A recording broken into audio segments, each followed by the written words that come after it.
Carolyn and her daughter Claudia have rushed Achilles to the Bondi Referral Hospital SASH after he was attacked in his backyard by two vicious dogs. I saw Achilles fighting the huskies, then I saw my husband come and try and pick up Achilles, and I saw the husky grab him and try and drag him down while my husband was trying to drag him up, and the husky bit my husband. It was horrible, just horrible.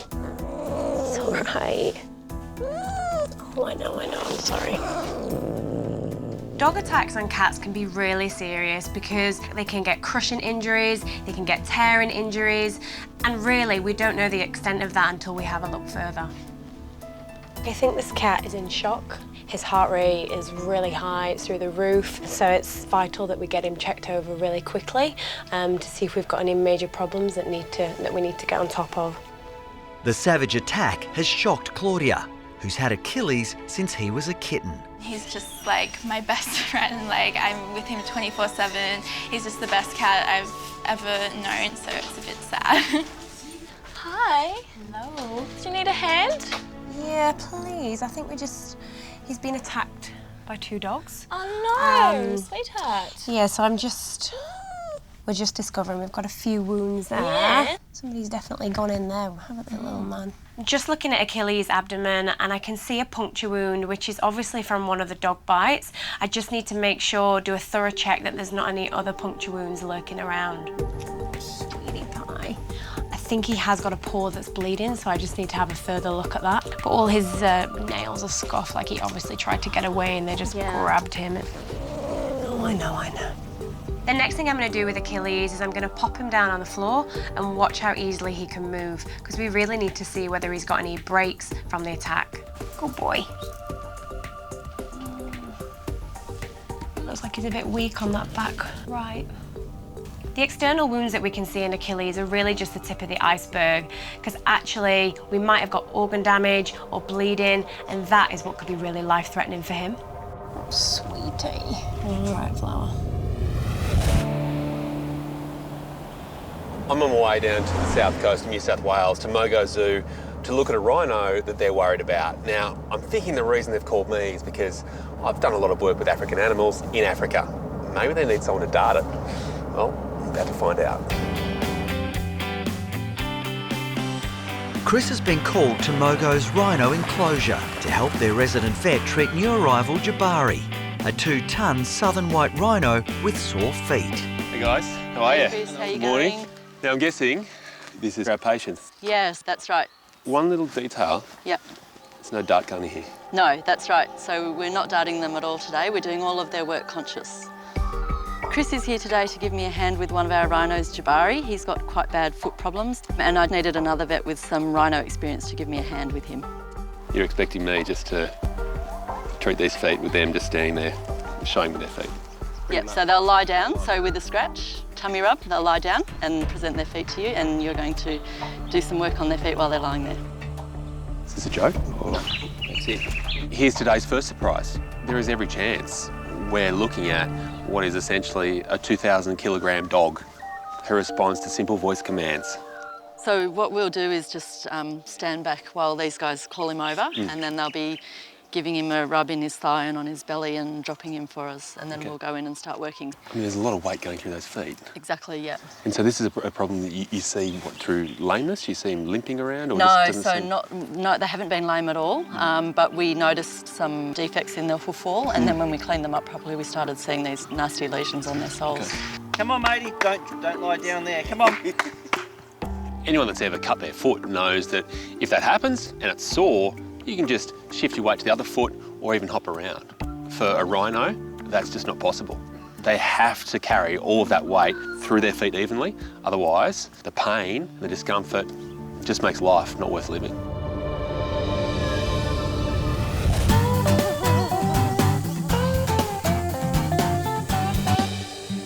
Hey Timmy. Yo. That gator, the female Raylene, she's up on the bank now. We've got to try and catch her. Right now? Yeah, right now. The legs still look bad? Still looks bad. I think we should go in there and try and go. No worries. You right to come along, Mike? At the Australian Reptile Park, General Manager Tim Faulkner is being called to an emergency at the alligator enclosure. We're in there cleaning Hugo. Billy's come down to Mike and I and told me about a gator that had a sore leg, and he's found it. We need to catch her and get it to the vet. We can't see what's going on. Where is she, mate? Just up on the bank here. Is her leg still bad, mate? Yeah, I seen her limping on it this morning. We're just coming into breeding season. There's a lot of fighting going on for nesting rights and males fighting over females. It looks like this girl's copped a bit of an injury, a bite, I'd say, to her front left arm. Where is she, mate? She was just here. Oh, no. She's gone back in the water. Well, that makes it a lot more difficult. Yeah, let's move these fellas over this way and we'll try and pull her up just in front of you. It's more difficult now because in the water, she's going to be a little standoffish. She's got a sore leg, something's not quite right, but we've got gators now surrounding us. They think it's feed time. Oh, hey, settle down, buddy. One coming your way, Bill. Righto. Mike, gator behind you. Come on, away you go. Come on, off you go. Okay, last one, that's it. You too, mate, all the way in the water, please. With the inquisitive onlookers out of the way, the team can focus their attention on Raylene. Where is she, mate? Just here. Which leg, Bill? So it's that front left leg there. As you see, she's not putting any pressure on The it. one she was keeping weight off coming down to the water. Yeah. Oh, we got a blue here now. Look at him scrapping. Hey, cut it out. Suddenly the gators are going crazy. With 3 keepers in the enclosure, they think it's feeding time. Look, that big boy's got the other one's tail. Well, that's how it's happened. It's bad news, that fella. Because we're getting surrounded. Raylene's got a number of other gators around her. That means the others are going to come at us for food, and there's a risk that if we catch Raylene here, they might attack her. We have to mitigate both those options. I think we're going to have trouble. She knows something's up.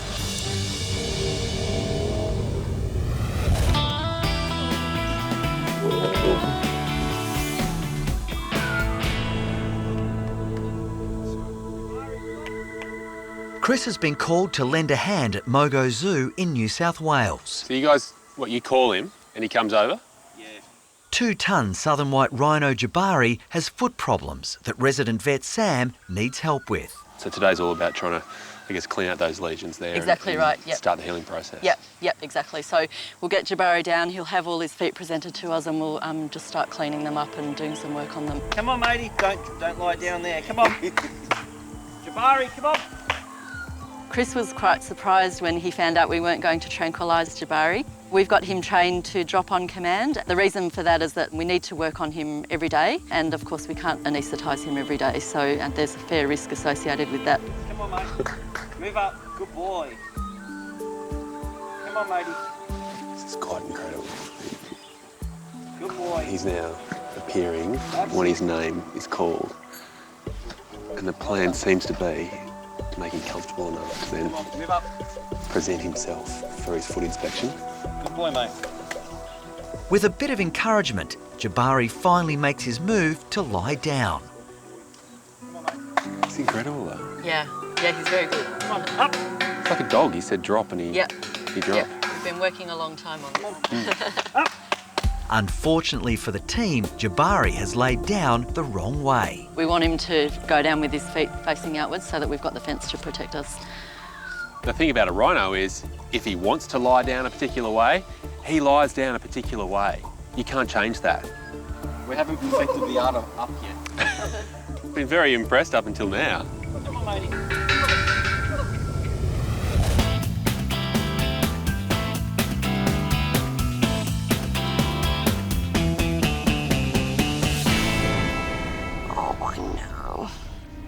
At SASH, emergency vet Laura and vet nurse Sarah are worried that 10-year-old Achilles might have a broken leg following a vicious dog attack. He definitely wasn't walking too well on that leg, were you, darling? The poor ginger tabby also has several bite wounds and is in severe shock. You're a little hunched up, aren't you? It's that side, isn't it, sweet? I'm just having a feel of Achilles' legs and I'm really feeling for any pain to see if he reacts when I'm having a feel. Also, any crunchiness in his joints and obviously any blatant fractures. I wonder whether he was attacked from that side and he's got soft tissue damage and that's why he's walking like he is. I've just given Achilles some pain relief and I've checked his stable, so now I really need to go and talk to the owners because I know they're really worried.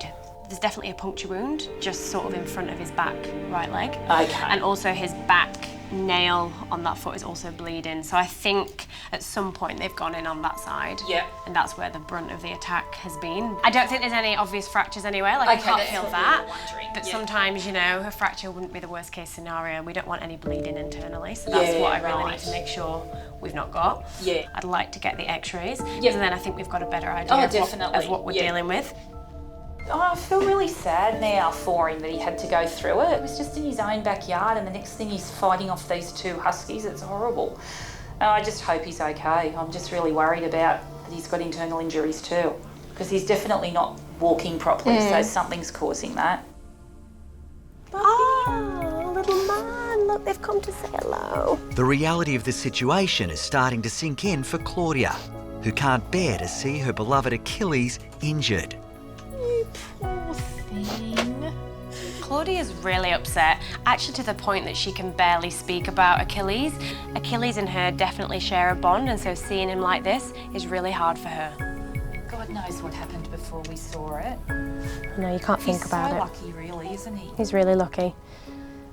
But not out of the woods just yet, I'm afraid. Poor baby. I think it's important now that I get him through. Yep. And let's get on with those x-rays and get him on some fluids, and then I'll give you a call as soon as I've done them, okay? Yeah, we're right. Yeah? Okay. Okay, try not to worry, okay? Yeah. I'm really feeling for the girls right now because it's very clear to see it's going to be very hard for them to leave Achilles behind. Okay, great. Puppy. Seriously. Oh, love you.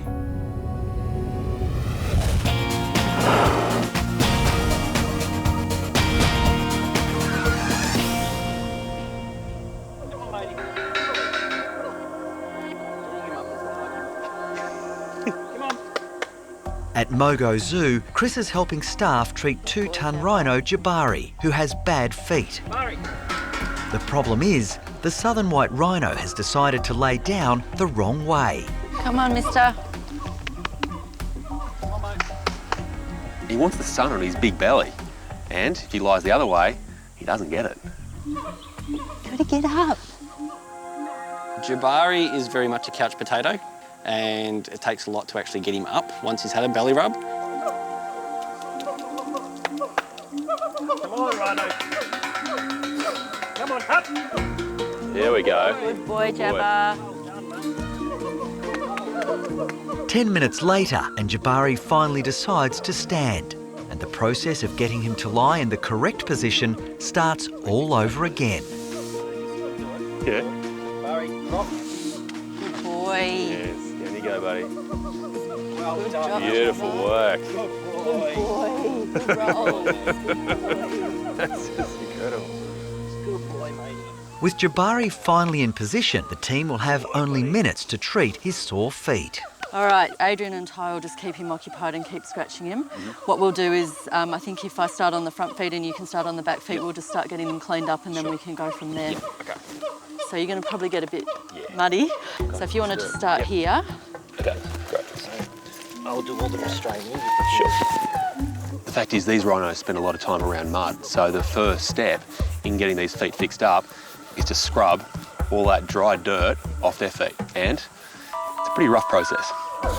It's a real time game. That's why we've got 2 vets working on this right now, because ultimately Jabba decides how long he's in this position for. If he wants to get up, he will. So we're really racing the clock. Good boy, Rhino. Tough job there, holding that leg up. Stay there, mate. Come on. Good boy. If he becomes spooked for whatever reason, decides to stand up, move his leg, there's going to be a lot of force behind that, so we just have to make sure that Sam and Chris aren't anywhere where they're going to get crushed. Come on, mate. You're all right. For such a big animal, even the smallest movement can be a massive problem for me in this position. If he tries to stand up quickly, he could crush my hands underneath his feet. Good boy, Jabba.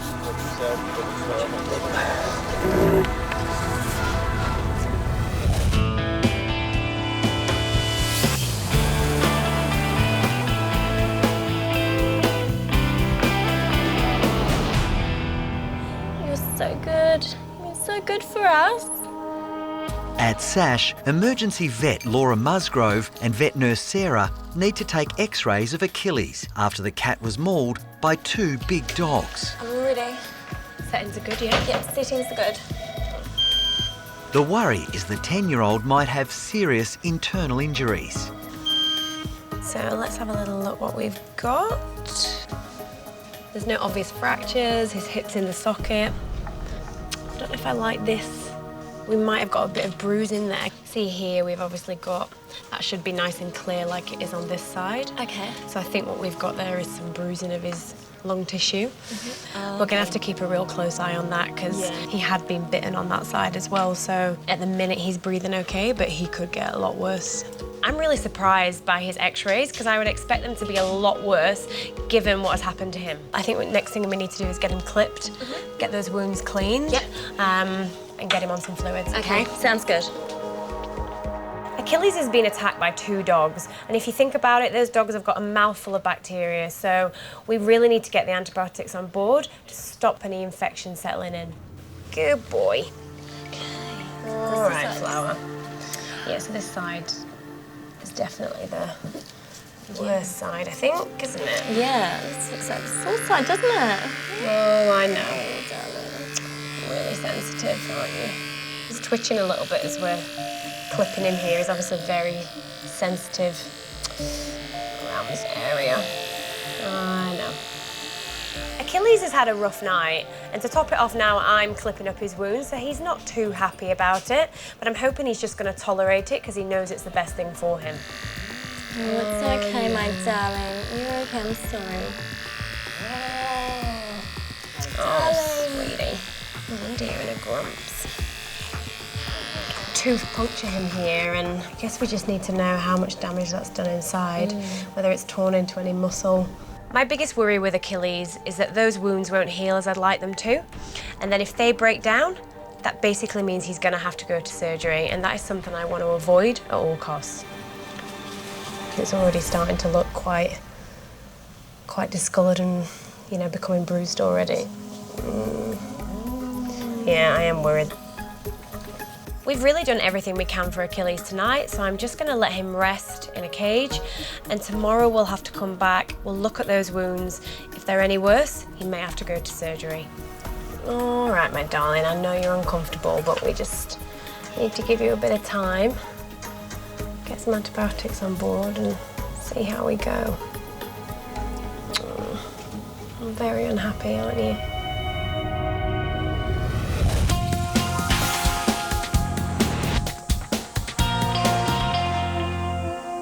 Okay, what's the plan, Crocodile Dundee? Let's get that rope ready, eh? So we can try and get it on the jaws and just pull it straight up. Yep. But we're gonna have to pull it up fast so we're away from all these other gators. Yeah, I hear. At the Australian Reptile Park, Tim and the team are urgently trying to capture injured alligator Raylene. If we tap on the surface, maybe she'll come over. Get lucky. We've got to act now though, because she's moving. The 30-year-old injured her arm in a fight over a nesting spot and needs to be taken to the vet. Boys, let's just be careful, eh? We're out on a wharf, potential to fall off the side, and today's going to be unforgiving. There's a normal way to catch an alligator.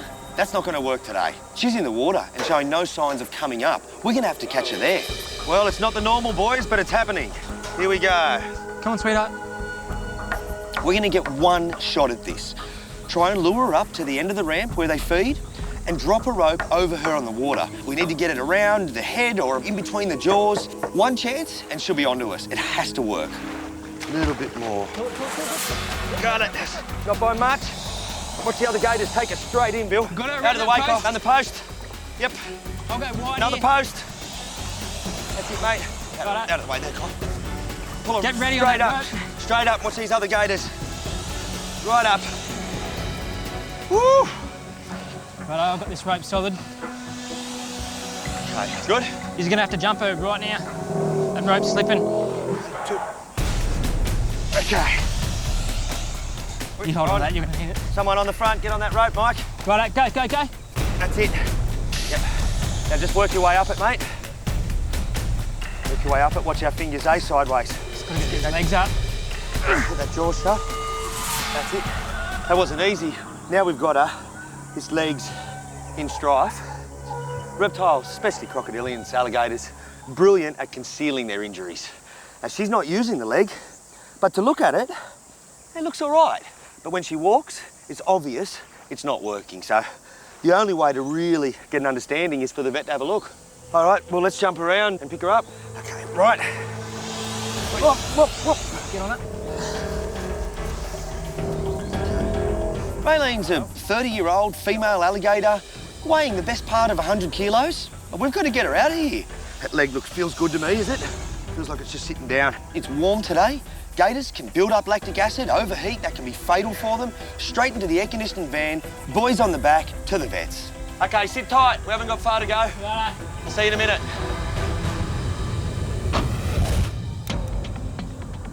At Mogo Zoo, 2-ton rhino Jabari is getting restless. He's rolling, and we have to move away and just see what he does. All right, all right.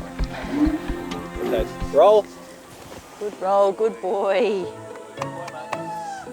Turns out Jabari is just stretching, just moving himself around to a more comfortable spot. And once again, we can begin. It's mainly these little cracks, little holes that have developed here that we're worried about. So it's all about getting deep into those, clean them out, and getting a good spray in there. Once the feet are clean and you've really dug out those divots that are harbouring bacteria, you then replace those holes with wax. It should seal it up and allow him to heal it from the inside. This is how we seal it up. It's just with this wax, just right around all these areas here. And this is going to just keep them nice and soft and stop them from cracking up. And that's what we really don't want here. This must be the most pleasant part of all. Is he snoring? Certainly is. Jeez, it's a compliment for the work being done on the feet. Definitely. Good boy, Jabbar. All right. I'm done. Excellent. Thank you. So that was fantastic. We managed to get all 4 feet done. Yep. So that's all 12 toes, which I rarely get done. So hopefully by getting all the bugs out, getting into those cracks there, sealing them up, there's a good chance of not having this foot problem for much longer. That's right, yep. Hopefully within a few weeks or a few months we'll be able to clear it up, yep. Okay. So Chris went really well today for a Bondi City slicker. He was in the dirt on his side filing away, getting nice and muddy with me. So yeah, it was really great having him involved. Actually, he looks good. I mean, he's got his shiny new shoes on. And importantly, he's walking quite nicely there. Seconds after I'm done, he's up and ready to move on. But before he does, he's got a little message. Oh, quick little rinse off. Better not be aimed at me. Saw that I was dirty and was trying to just help me with that.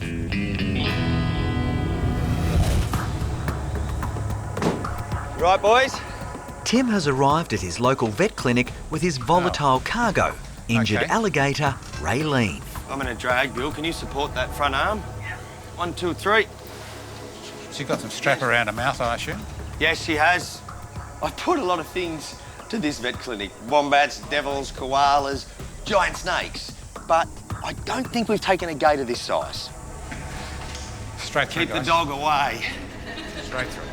Tim is hoping Dr. Peter Nosworthy will be able to work out exactly what's wrong with Raylene's injured leg. Yeah, down's fine, whatever's easiest for you. Okay. It is definitely the most unusual animal we've had in here for a long time. This arm is lame. She won't walk on it. Not weight-bearing at all? Not weight-bearing at all. She tries, and it collapses. We watched her walk in the water. We don't know whether we've been fighting up there or anything's latched onto her or... That's what we assume. It's springtime, mate. They're all fighting. They were fighting while we were there. Were they? Yes. What I don't want to see is a broken bone or, you know, something worse. I don't know what to expect. I just want Pete to have a look now and tell us what it is. And I'll have a feel at the other side just to check its range of movement. This feels very lax, but it may not be. It may be in the range of normal. So, but there doesn't feel to be anything there. Okay, so what's the plan, Pete? Let's just take a picture and see that there's nothing there. Some X-rays? Yep. I know. So she can sit on that. That'll take her weight. Yep. You ready? Yeah. X-rays? Okay. Yeah, with the X-ray, I'm going to be looking for dislocations, disarticulation, fine line cracks if it had been bitten and with no wound showing. So looking at that, obviously I have no idea what I'm looking at, but is that a shoulder that's not in the joint? Yeah. Where should it be? Well, I would have thought it should sit in here. I've got to admit I've never taken the shoulder of a alligator or a crocodile before. Yep. Seems odd that a gator would have that much attachment for a whole arm. Is that what? Yeah, that's right. That's dislocated. The X-ray comes up and the shoulder joint doesn't look right. It looks like it's sitting funny, and that's what he's straight onto. It could be a dislocation. Dislocated. What do we do? It'd be nice to try and get it back in place. Yep. With a gator that bears a huge weight down on those joints, I don't know what he'd do for it. I mean, a dog, you can, immobilise the joint and put it in, but this is an alligator.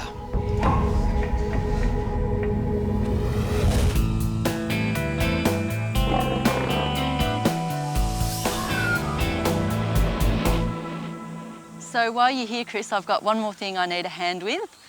Is it this sized? No, definitely not. At Mogo Zoo, the team is making the most of the visiting vet from Bondi.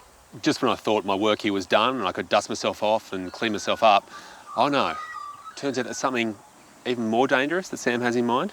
Here? What am I doing here?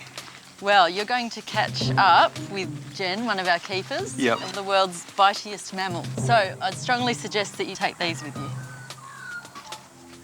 The gloves. The gloves. Through the no entry door. Through the no entry door. Perfect. Are you coming in? I'm not coming in, I'm staying out here. I'm going to listen for the screams. We'll see about Make sure you put those gloves on. Good luck. Mogo's renowned for its big cats, but a pair of gloves as my only protection, I'm not sure this is a good idea. Meerkats, of course. You must be Jen? I am. How are you today? I'm good. I've been sent up here, but what are we doing? So we're going to be doing an annual health check on these guys today. Yeah? So And to do that, we're going to need to catch them. of course we are. Okay, how exactly is that going to happen? Well, they are fairly curious animals, so Yeah. I'm hoping that we can get the majority of them to pop in this pet pack. All right, I'll put this down here. Of course, it's meerkats. Now, I've had some experience with these guys in the past, and I know they can either play nice or they can play nasty. Oh, it's the really good stuff. Ah, that was my hand. Gaining the trust of meerkats doesn't come easy, so Jen has a few pointers for Chris. Let them know who he is first to start off with and that he's not a threat. And then once Chris has become a friend of theirs, then they should trust him and can jump into that pet pack just fine. Here, look at this. Ready? Look. In there. It's almost like they know something's going on. Yeah, they do. Here. Here you go. Okay, guys. You ready? Look. The idea is to catch all 9 meerkats. Don't be suspicious. But nothing is going to plan. Okay, guys. You don't see too many of these. Not too many at all. At the Green Cross Vets in Wyoming, X-rays have been taken of injured alligator Raylene. I want to take a picture of her good shoulder. Yes. As a comparison. The concern is she has a dislocated left shoulder, which would be disastrous for the 30-year-old gator. Well, let's get the other X-ray. Let's get the other X-ray. Righto. Same positions. Might have to give us a lift up. It'll be right. 1, 2, whoa. Right. So you got my head. Okay, up.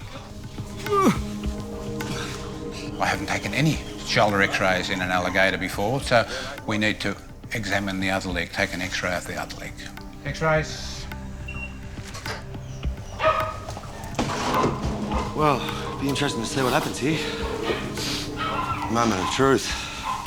By comparing the 2 X-rays, Peter can determine whether Raylene's left shoulder is dislocated. Yeah, it's interesting, isn't it? And it's surprising news. So, yeah, it's okay, so. The second X-ray comes up and it looks the same as the first. There's a big smile for me because that means it's not dislocated. So, still feel that we've got damage in that she's done soft tissue damage in that shoulder. Okay.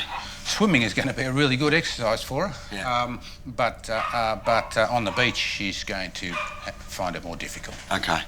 Well, she's trying to push herself up. What can we do there? I mean, we've got an isolation pond that, you know, is a good body of water and it doesn't promote them coming out so much. Is that up the top? That Yes. pond up the top? Yeah, that's right. No, that'd be good for her. Yeah, okay, well, you know, essentially that's a good result. Yeah, it is, yeah. Okay, well, now we've got to lug her back to the car. Ready? She's going to kick a bit. Watch that arm. Righto. 1, 2, 3. This is a big relief. I could have walked out here with a big frown or a big smile. Look, she goes. I'm not happy that she's hurt, but I'm happy that it's not serious.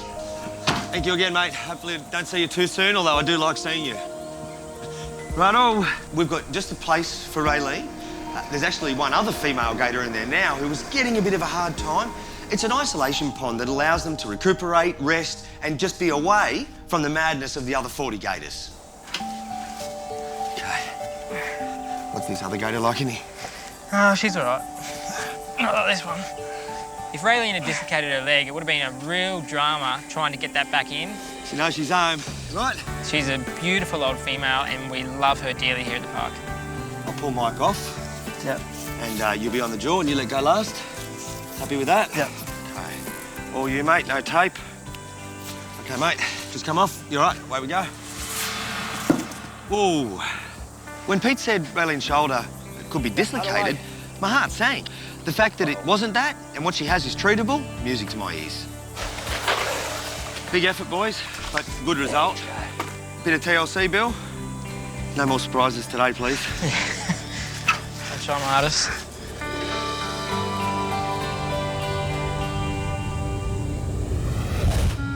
Look at this. Ready? Look. Here. Here. At Mogo Zoo, Chris is struggling to round up 9 meerkats that are in need of their annual vaccinations. 4's okay. Getting better. But I go too early. Oh, they're still looking curious. We might be able to have another shot at it. To achieve the full quota of meerkats, Chris is going to have to change tack. All right. Look at this. Look what I've got. Look. So that's the father of the group, Jahina, that you've got Right there. So he's the dominant male. He's almost 5 now. So if I can get him, I can get most The of the others group. do tend to follow you. Hey, Jahina. Jahina, look. Look. Okay, so the trick seems to be to get Jahina, the dominant male, into the pet pack first. Do that, and the rest should follow. Hopefully. Here. In here. There we go. In there. One in there. All the good stuff's in there. Yeah. Look. Lovely. Nice work. Somehow I've managed to lure all 9 meerkats into a pet pack. But if I'm ever going to push their patience, it's through what I have to do next. Vaccinate them, worm them, and then to really push the friendship, an oral examination. Bring on patient number 1. Yep. Say normally I have 15 minutes to do this and just talk to the owners about how the day's been. You know, get to know their animal, bit of small talk, and all of a sudden, it's different here. I know, you're not happy, are you? The meerkats are vaccinated each and every year against parvovirus, which is exactly the same virus that your dog can catch. You'd think they'd be a little bit more grateful. Okay, so you can just do a quick mouth check. Okay, open wide. Oh, wow. See? That's not nice, is it? That wooden tongue depressor is in the meerkat's mouth for less than a second, but it comes out shredded.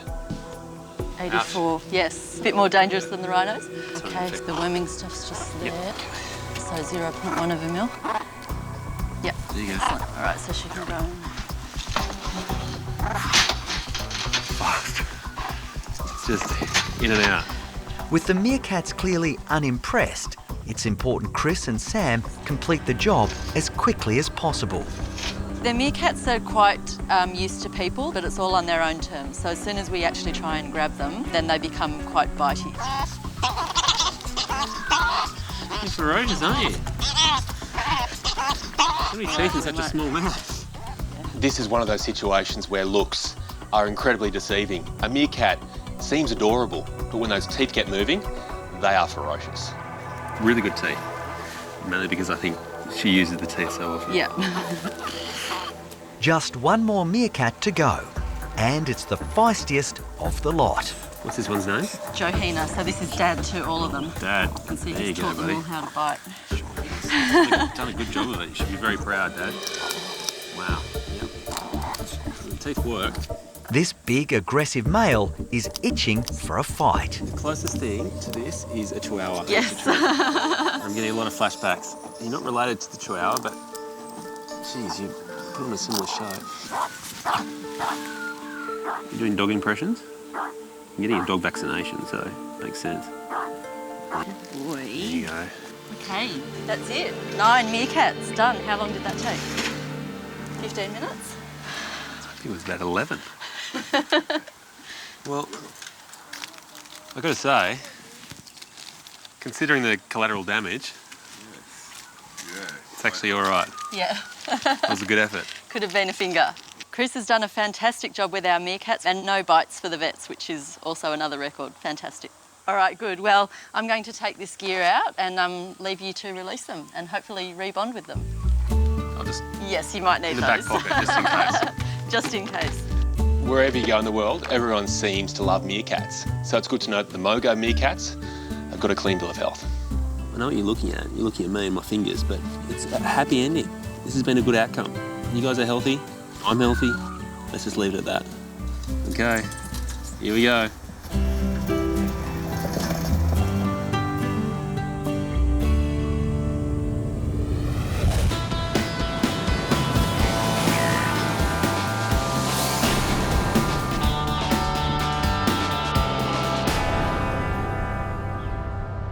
Now then, Achilles, how are we doing today, mister? Do you want to come out?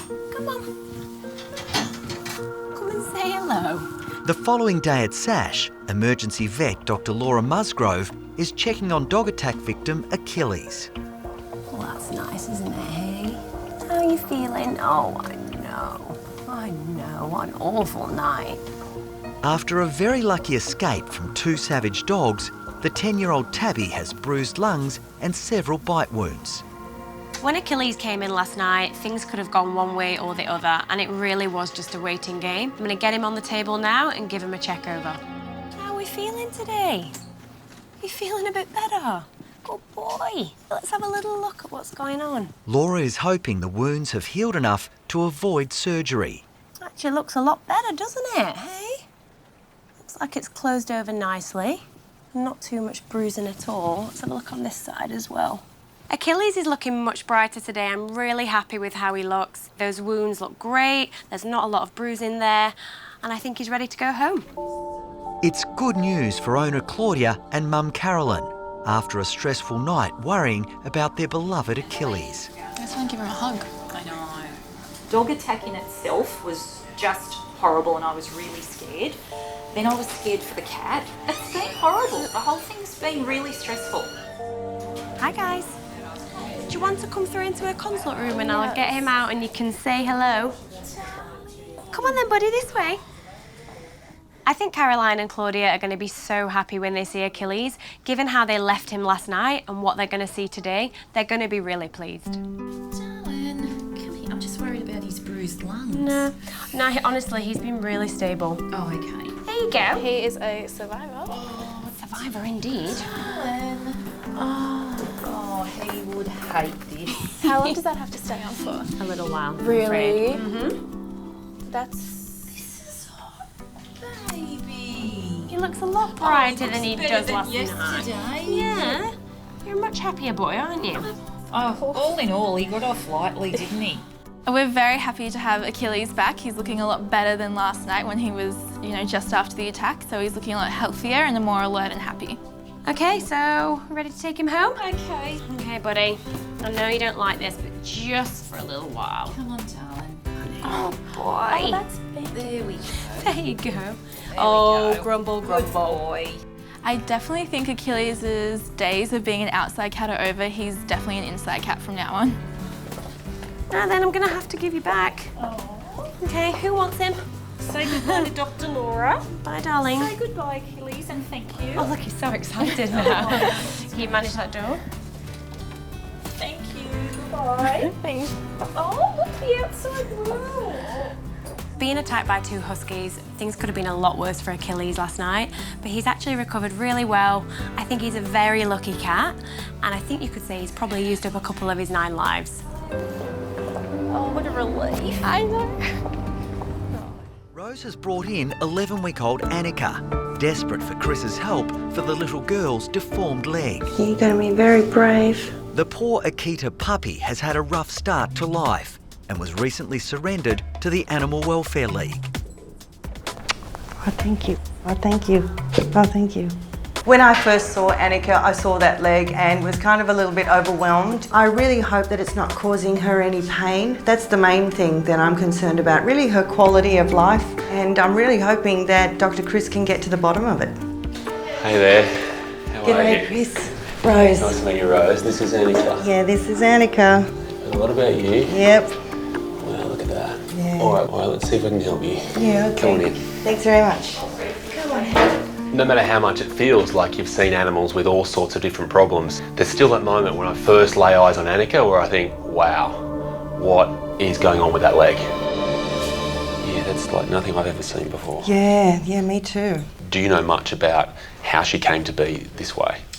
She was apparently born like this, Yep. and the owners who bred her just brought her in and couldn't afford any treatment. Well, as far as you know, there's no history of any deformities or any other problems. We think that she was part of a litter and the rest of the litter died, and the mum was in labour for about 3 days. Okay, so it's obviously a pretty tough start to life for any dog, and I mean she's clearly lucky to be here if all the rest of them didn't make it. Yeah, definitely. She's pretty special. This sort of situation is certainly a first for me. I've never really seen a case like it, and there's a lot of wondering just how I'm going to be able to help her. I mean, I guess if there's one thing that's probably a little bit sobering is that obviously the leg is the most obvious issue that Annika has, but to be born into a litter where none of the other puppies have survived, the concern is she may actually have other issues there as well. Oh, I really hope not. Obviously with that twisted leg being such a dominant feature, the temptation is to rush in there and just look at that. But there's every chance that what we're looking at here is a genetic abnormality, a deformity. So if you have one issue, quite often you have a second one, and that is certainly a worry. Good girl.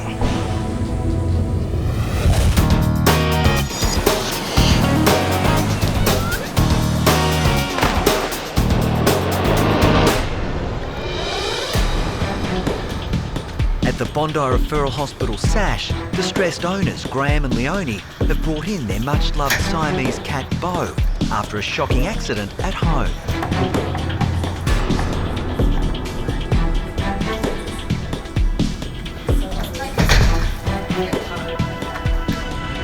He got run over. We were coming back from shopping and driving into the garage, waiting for the garage door to open up, and he must have got up and wandered around the side of the house, and as we came in, he ran out. I didn't see him. He just went under the back wheel. Just felt this bump and then this yowl from when we got out of the car, and there he was.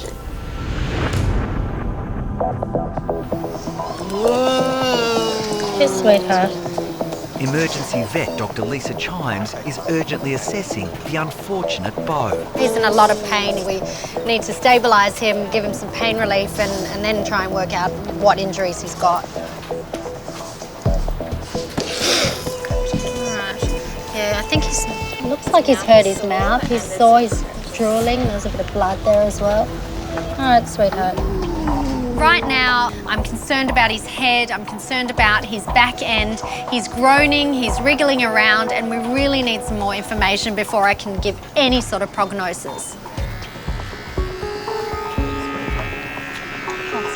Thank you. Oh my God.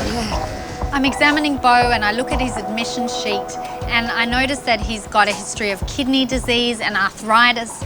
Now, these happen more commonly in older cats. And then I notice his age. He's 21. Wow. Yes, sweetheart. Been smashed up, haven't you? If Bo needs any type of surgery at the age of 21, it's going to be incredibly risky. And if we combine that with an anaesthetic and kidney disease, well, it could be deadly. All right, hon. You're okay.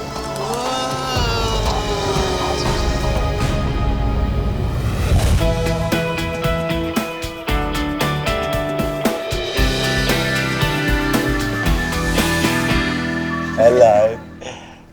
Come here and say hello to Uncle Timmy for a minute.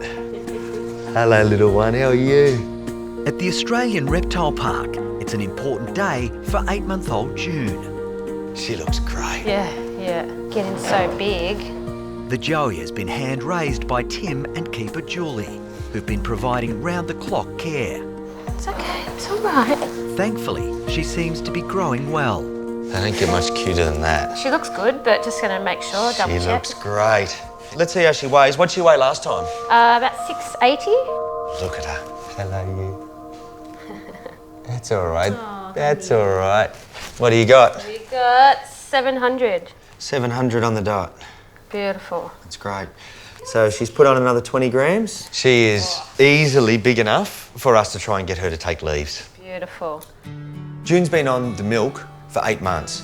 Now is a time naturally when she would start eating solid food, eucalyptus. But something that's very interesting with koalas is that they're not born with the digestive enzyme to be able to process eucalyptus. It's toxic to them just as it would be to us.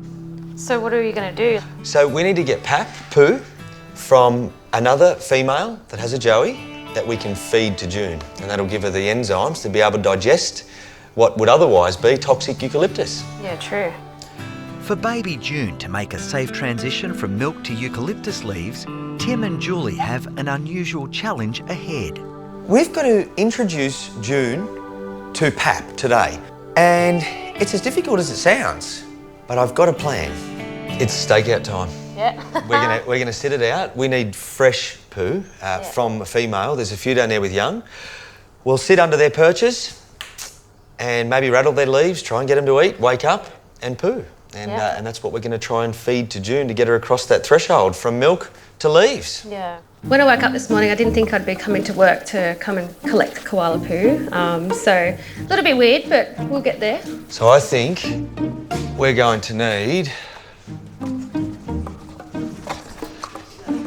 some containers. Yep. Some gloves. Yeah, good idea. Let's bring June. Yeah. And let's go down and get some pap. Beautiful. Come on, you can come for a little excursion outside. The risk if we can't get June to eat pap, and we can't make that happen, is that she can't eat eucalyptus, and that compromises her likelihood of surviving. We have to get this pap into her.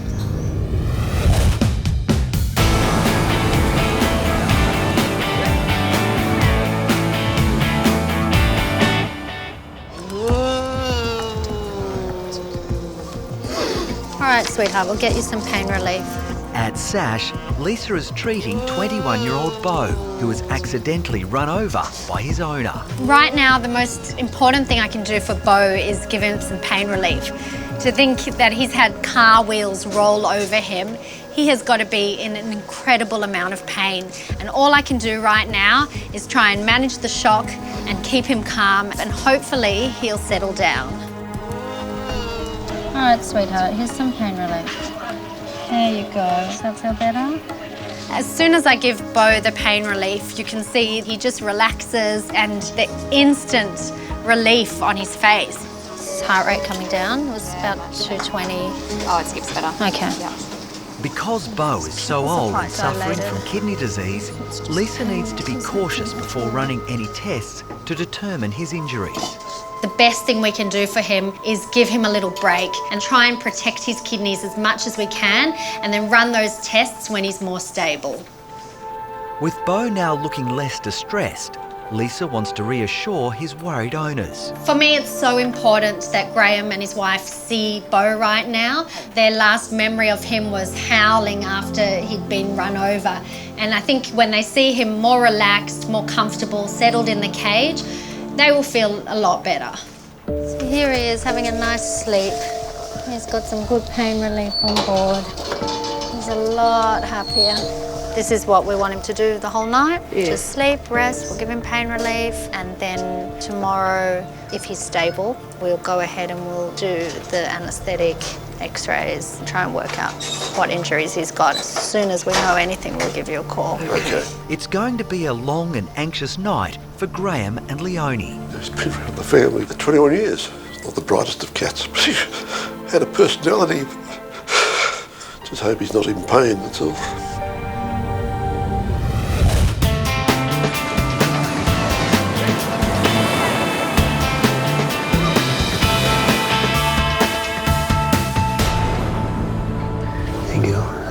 You're a bit special, aren't you? Yeah? At the Bondi Clinic, Chris is about to examine Annika, an 11-week-old puppy with a badly deformed leg. All right, well, let's have a look over you, miss.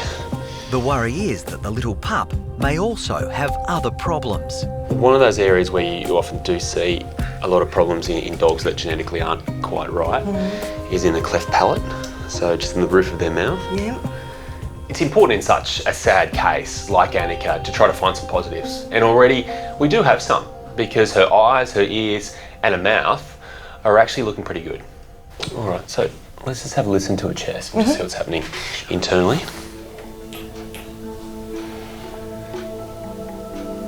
All right, so look, the heart actually sounds pretty good. Oh, good. Great. Yeah, I mean, the beats are quite clear.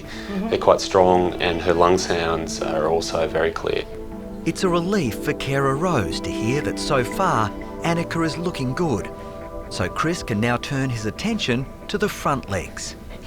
So I can feel her scapula, her shoulder blade there. Hello, thank you, it's very kind. Yeah, bit of encouragement, thank you. And we go down to a humerus there. All right, so we're feeling pretty good. Nice, free and easy. Good. Which is very important because at the moment this front left leg is doing a lot of work. It's really supporting that whole front half of her body. Good. Yay.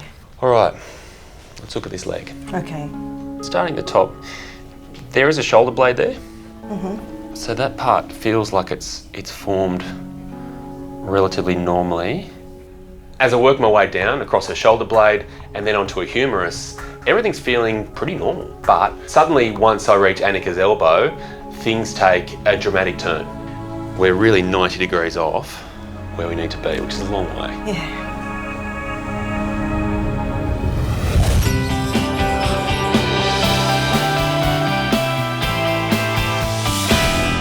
Here we go. Okay, so we've got a few mamas here and a few mamas there.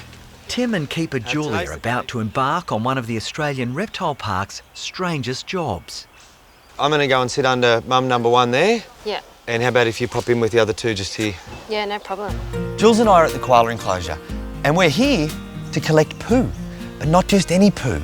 We need the poo from females that have young at a similar age to June and are papping. Here you go. Uncle Tim. In you go. Before 8-month-old June can be weaned off milk and begin eating gum leaves, she first has to eat a semi-digested dropping called pap. Nice and cosy. June? This is the only way the hand-reared koala's gut can get the enzymes it needs to be able to digest eucalyptus leaves. Leave a little head out for a minute. Cute. Hello. This is difficult. We can't just turn up in the morning and find some old poo that's dehydrated overnight. It has to be fresh, as if it were when the Joey was right there hanging out of the pouch and eating it. Yeah, it surprises everyone, doesn't it? Surprises everyone. How can a koala be born without the ability to eat the only food it eats, eucalyptus? Yeah. It's crazy. Good luck. Cool. I'm going in. All right. Stay in contact. Will do. We've identified the females that have the right size Joeys, and now we're waiting for them to go to the toilet. That means we're on stakeout. We sit, we wait, we watch, and then we catch. Come on, buddy. Any day, girls. The pap or faeces that we're after doesn't have to come from June's mum. It really doesn't matter. It's a developmental stage that any female produces when they're carrying a Joey. The poo turns from a hard pellet into a pasty pap, and that's made so that the Joey hangs out of the pouch and actually eats it. Now, we just need that from any female to give to June to get her digestive system ticking over. How you going, Jules? Any love? No. Pretty slow going over here. What a glamorous job. Waiting for a koala to go to the toilet. Come on, please. Hello, you gonna do a poo? Oh, I've got signs of action. Yeah? False alarm. Oh, come on. We're gonna be here all day, aren't we, guys?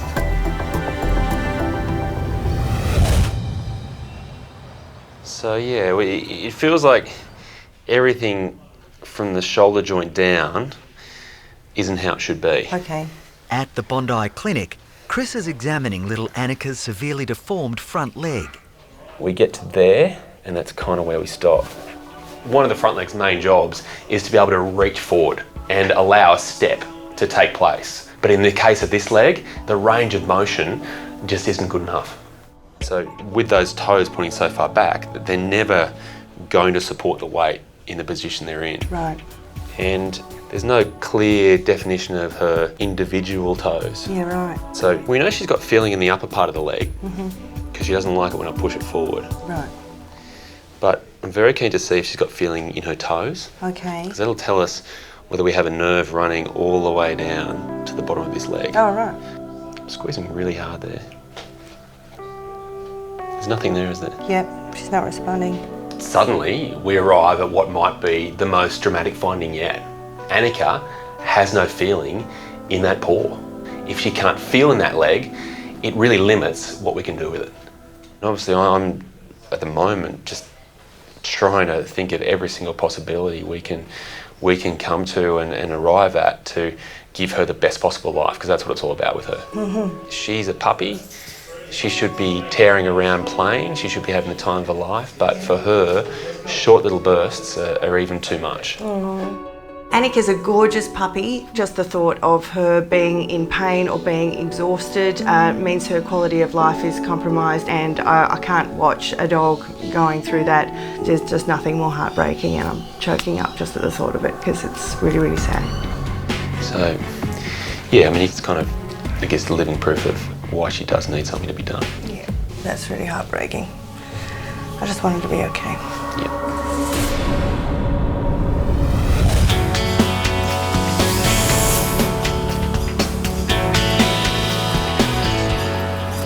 Oh, I've got signs of action.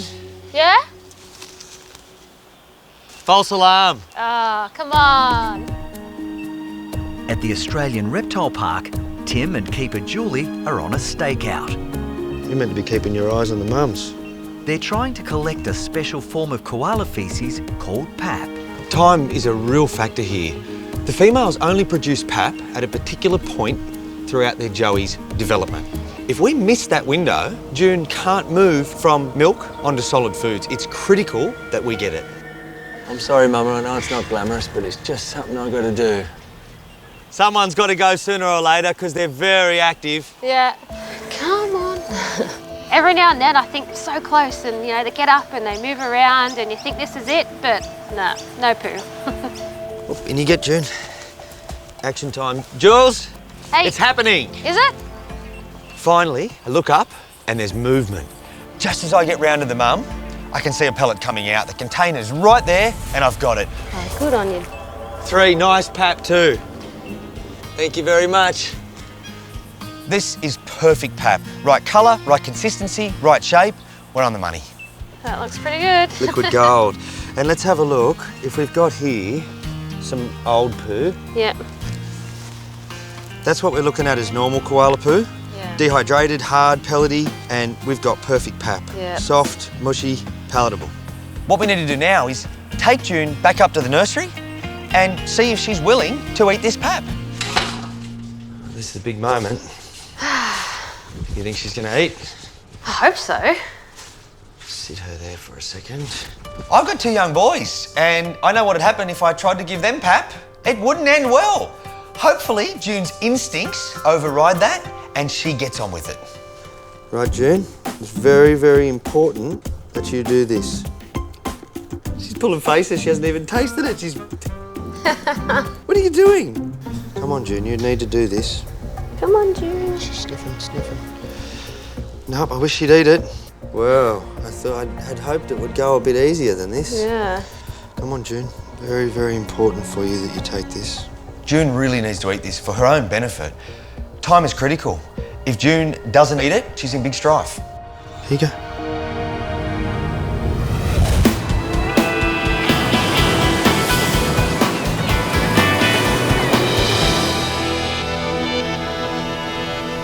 All right, so what I'll do, could I get you to stand just here with her? And then I'm going to stand up this end. And hopefully when I call her, she'll come running towards me because I want to see how those legs of hers move. All right. At the Bondi Clinic, Chris is continuing his examination of 11-week-old Annika and her badly deformed front leg. You can do it. Rose has brought Annika to me in the hope of me providing her with a good quality of life, a positive outlook, but I can't do that unless I know exactly how she's walking right now.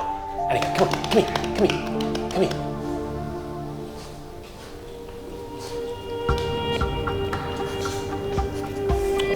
Good effort. Watching dogs with 3 functional legs walk is always an amazing thing to see, but in Annika's case, she does something that's quite surprising.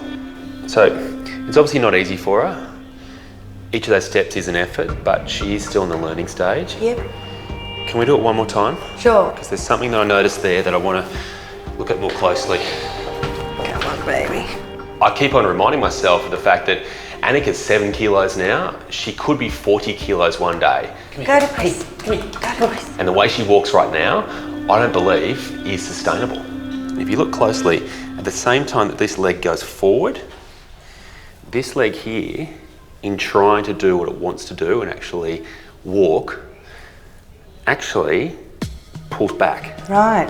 When it does that, it does something to the way she walks. It actually throws her off balance. Poor thing, that must be hard. Yeah. When walking on 3 legs is hard enough, having this leg do that to her is an even bigger issue for her. It's going to be impossible. It's going to make it really hard. The best thing now is to take an x-ray.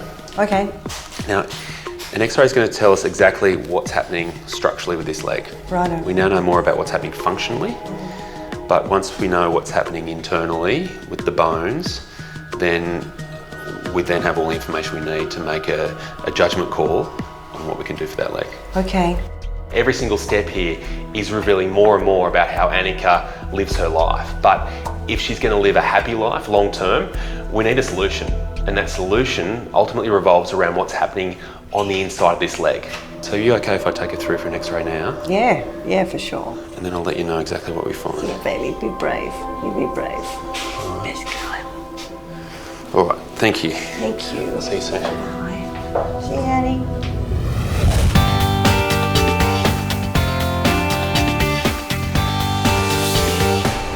Come on, June. Very, very important for you that you take this.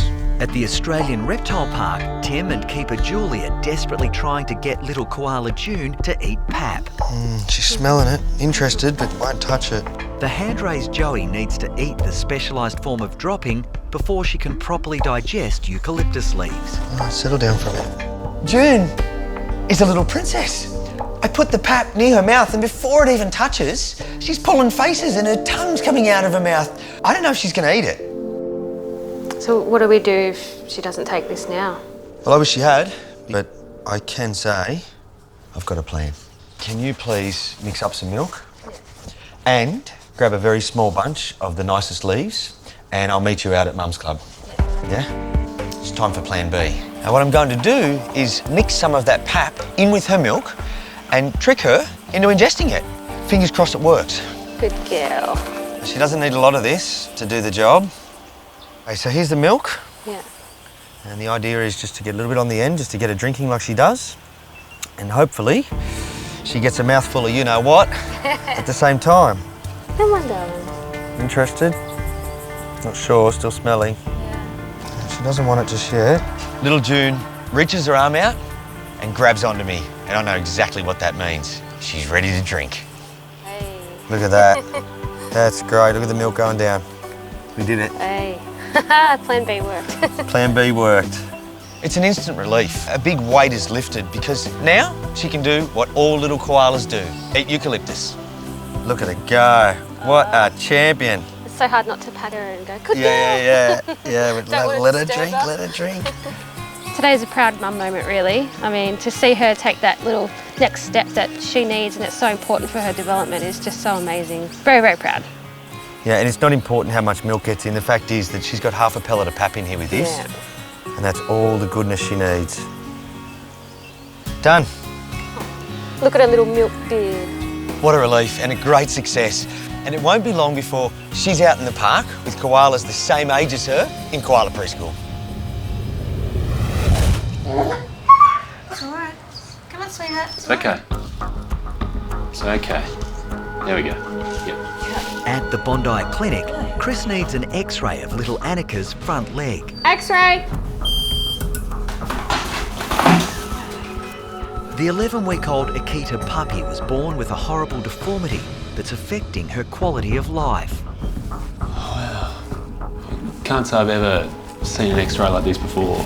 This forearm here, which is, you know, the equivalent of this on me, that should be about twice the length. And it's just not really going to its full distance. And these toes here, it's just essentially a little bag of bones. And looking at this X-ray really confirms that what we're looking at here is a deformity. There are a lot of different ways to interpret this result here.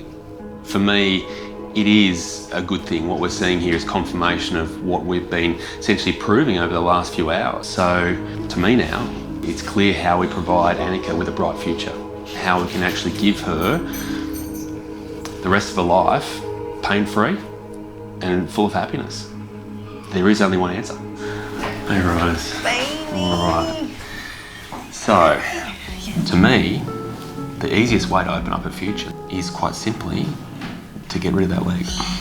Okay. Fair enough. Yeah. Yeah, I guess if that's what you think is going to be the right thing, that's all I want. Yeah. There's no way of saving the leg. I think that's the thing to remember here. There's no way of putting sensation into a leg that has none. Yeah. There's no way of rebuilding a leg when the bones actually aren't there in the first place. Fair enough. And so that's where the challenge is. And the positive outlook here is the fact that she'll do brilliantly without this leg holding her back. Yeah, it's really kind of overwhelming at the moment, but I know that this is the right thing and I've just got to stay strong for her. Right. Okay, thank you so much. Thank you. No worries. Thank you very much. Bye, Annie. You'll be a good girl. See you soon. Thank you.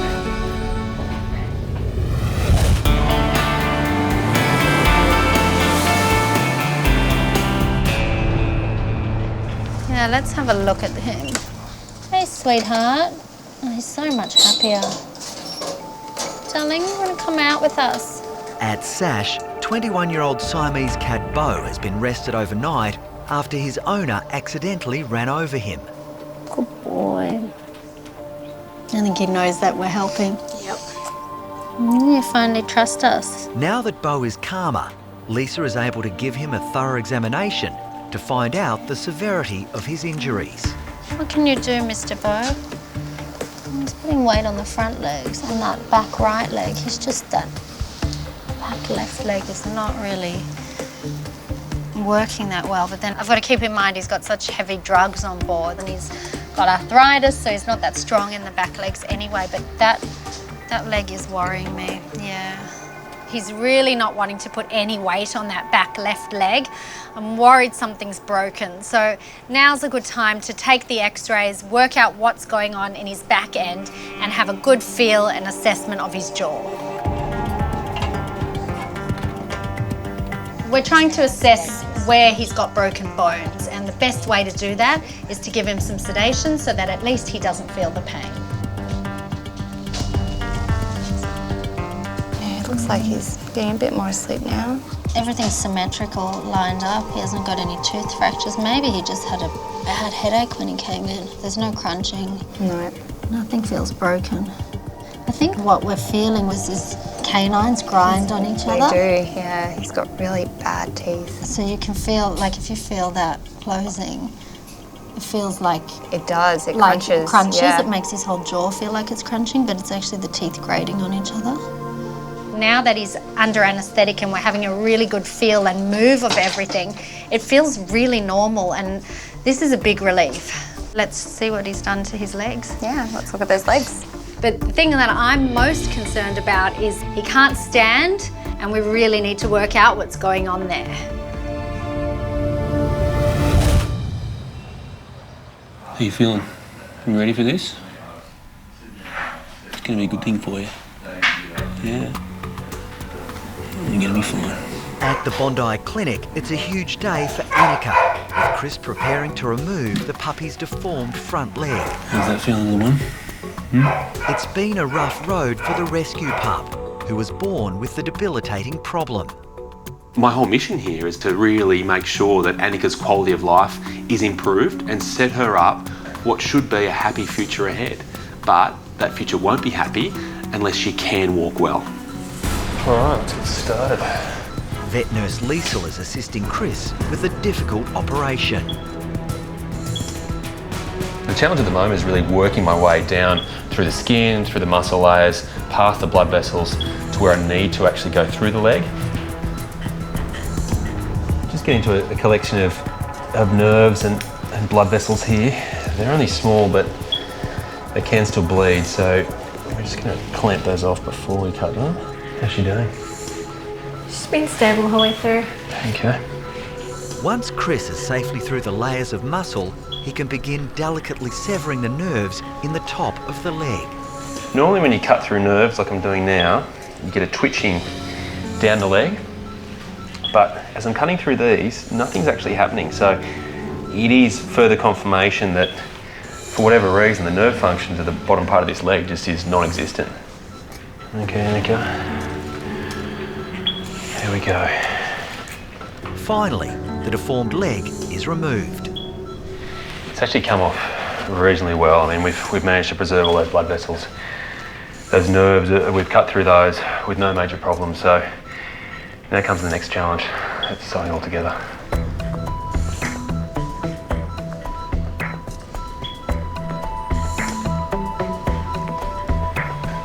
There you go, one suture to go. Okay, we are done. We're looking pretty good. It's like there was no leg there at all. Annika's come through that operation remarkably well. When you consider how young she is and still how small she is, losing a significant part of your body like that, it is going to take its toll. From here, she just has to rest overnight, and tomorrow morning we'll start to see the future Annika, the new Annika, and hopefully the happy Annika. There you go. You through the hardest part. You just need to have a good sleep now. Yeah. Hope we don't find anything horrible here. Yeah.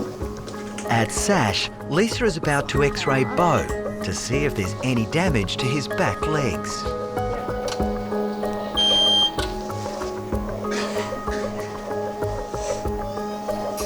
He's smashed that left side of his pelvis, yeah. Well, that explains why he's not putting any weight on the leg.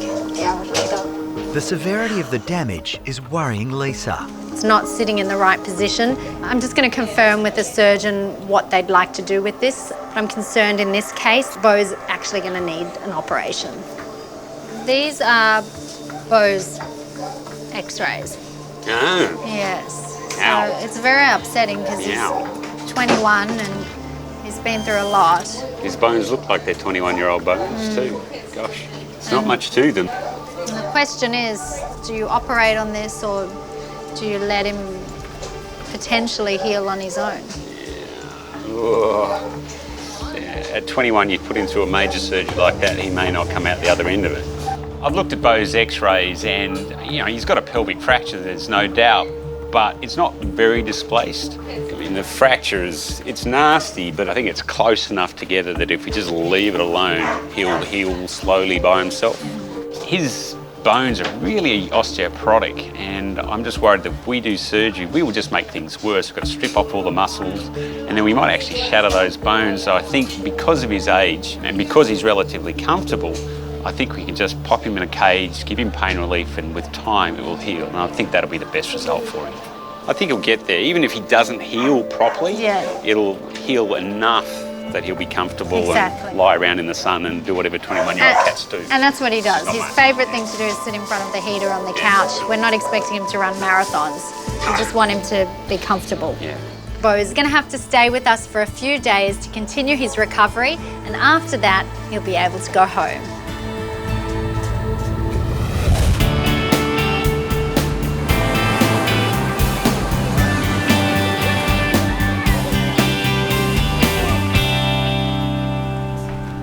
Yes. Hello again. Look at you, huh? At the Bondi Clinic, it's been just one day since Chris removed little Annika's badly deformed front leg.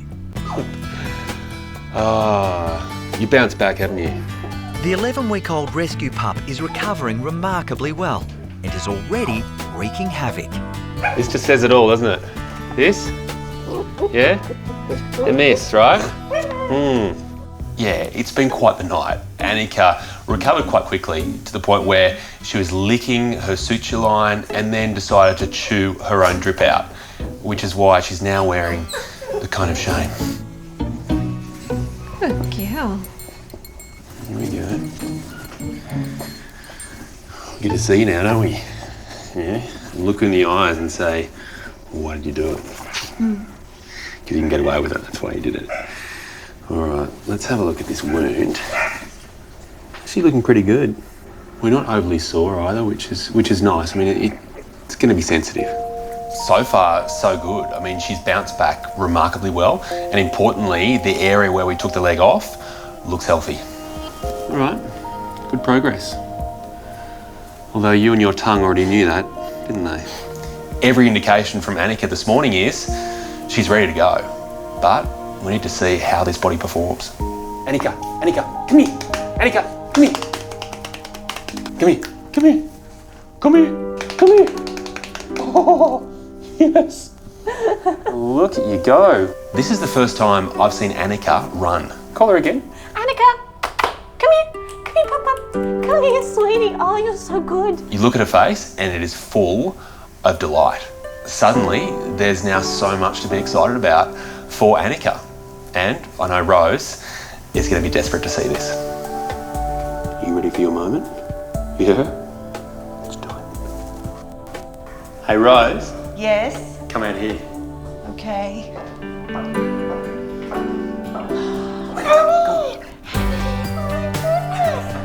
Oh, baby. Oh, look at you. I missed you. Look at this. Wow, I know. I haven't seen that tail move for a while. Seeing her run, there's just no words. My heart's just bursting. I was expecting to see her, look like she was in some kind of pain, but true Annika form, she's fantastic. She's such a trooper. So she's in pretty good shape. Yeah. And the wound looks good. It'll certainly flatten out and really improve it. Righto. All right, well, there's only one thing left to do. Thank you so much. Hand her over to you. Okay. All right. All the best. Thank you so much. Very special to her. Thank you. Thank you for everything. No problem. That's unreal. All right. All right. We'll keep you posted. Please do. Thank you. I feel like I've got to know Annika so well, so quickly. And it's sad to see her go, but that sadness is really mixed with optimism because that personality of hers will go a long way with the right family. And I'm sure she'll find it. Let's go find you a home, huh? Good girl. Let's go.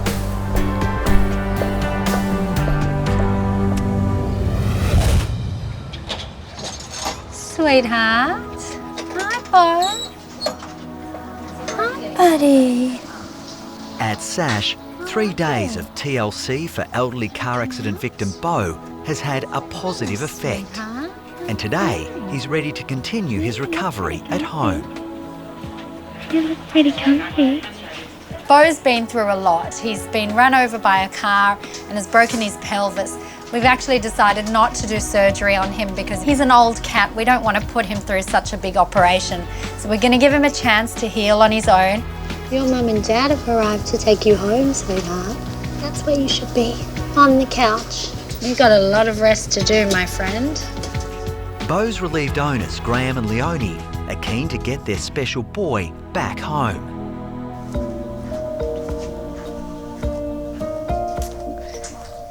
Yes. He does, doesn't he? We can take him out. Oh, there was a meow too. Want to get out and see Mum and Dad? I haven't said anything in 3 days. Ah, there we go. Trying to just move that cage out of the way. There we go. Who's that? You dribbled again. Yeah, the drugs make him a bit nauseous. He's looking wonderful. He even spoke. That's really terrific. He's always been a very talkative cat. It was lovely to hear him meow because I haven't heard that for a few days. Lisa's now sure that Bo is going to get the best medicine of all. He's always Plenty been more such TLC from his doting owners. We're going to give him the benefit of the doubt and let this fracture heal on its own. Hopefully in a couple of months, he'll be walking around.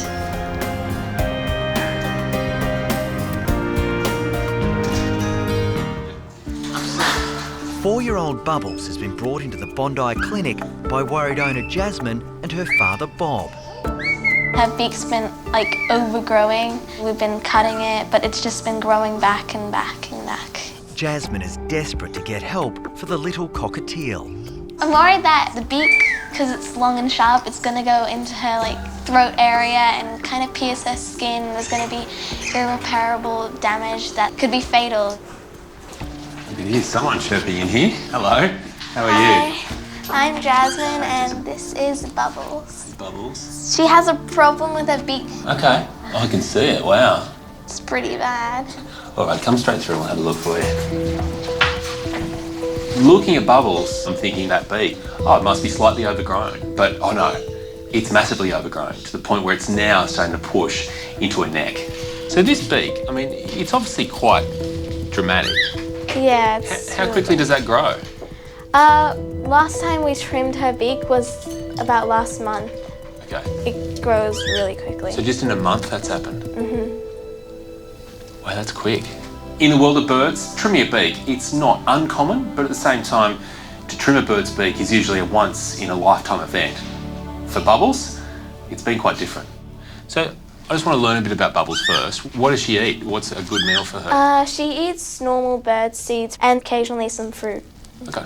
So seeds are sort of most of her diet? Yeah, basically all of her diet. And I can see that little cuttlefish in there. Does she chew on that a little bit? She occasionally chews on it, but she likes to poo on it more. Yeah. Yeah. Yeah. That's kind of how it looks. Jasmine's doing what just about every single person out there with a cockatiel does. She feeds Bubbles seeds. But just because everyone does it doesn't mean it's the right thing. So at the moment, what I'm worried about is the fact this beak could be only the beginning of her issues.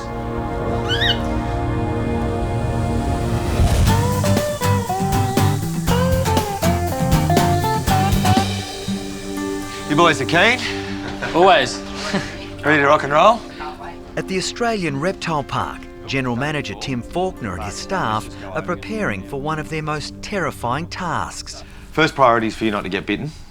Second priority is for you not to get bitten. Yes. Today is a big day. We're catching the Reptile Park's largest python, Atomic Betty, a reticulated python, the largest python in the world. So we know our roles and goals. Let's say Bill on head, I'll be on the shield, Mike on second, and then we'll roll 1, 2, 3 in any particular order. There's 6 blokes here, and they're not here for no reason. It's because she is big, she is strong, she is dangerous. It's a very serious job.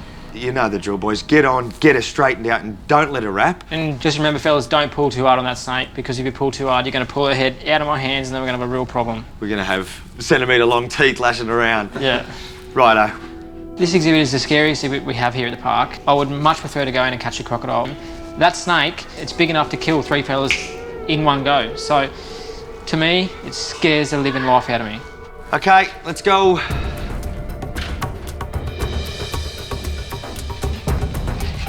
Where's the head, mate? It's tucked right down in between that main coil, just coming off the centre here. Oh, she's not in a good spot.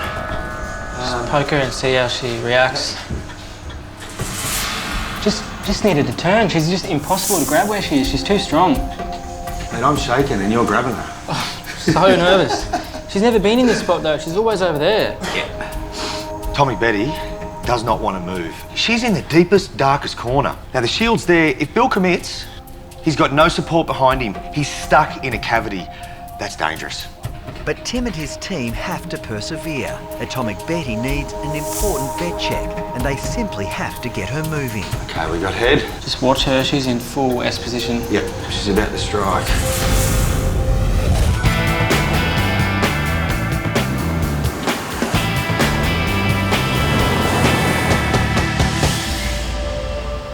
For that beak to grow so quickly in a month, that's really, really quick. Yeah. You know, it'd be like me, my fingernails coming out to here in a month. You know, that doesn't seem right, does it?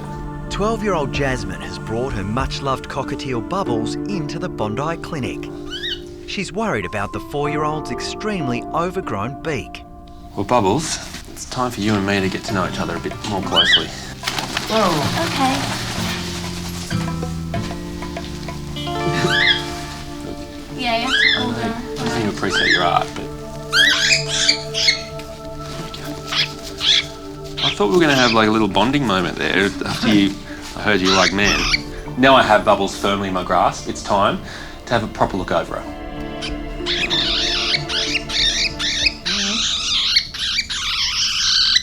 These are the love bites. Bubbles is trying to bite me, but that beak of hers being so overgrown just means she can't get the end of her beak onto my finger, which means I'm safe for now. Unfortunately though, I'm not sure Bubbles is.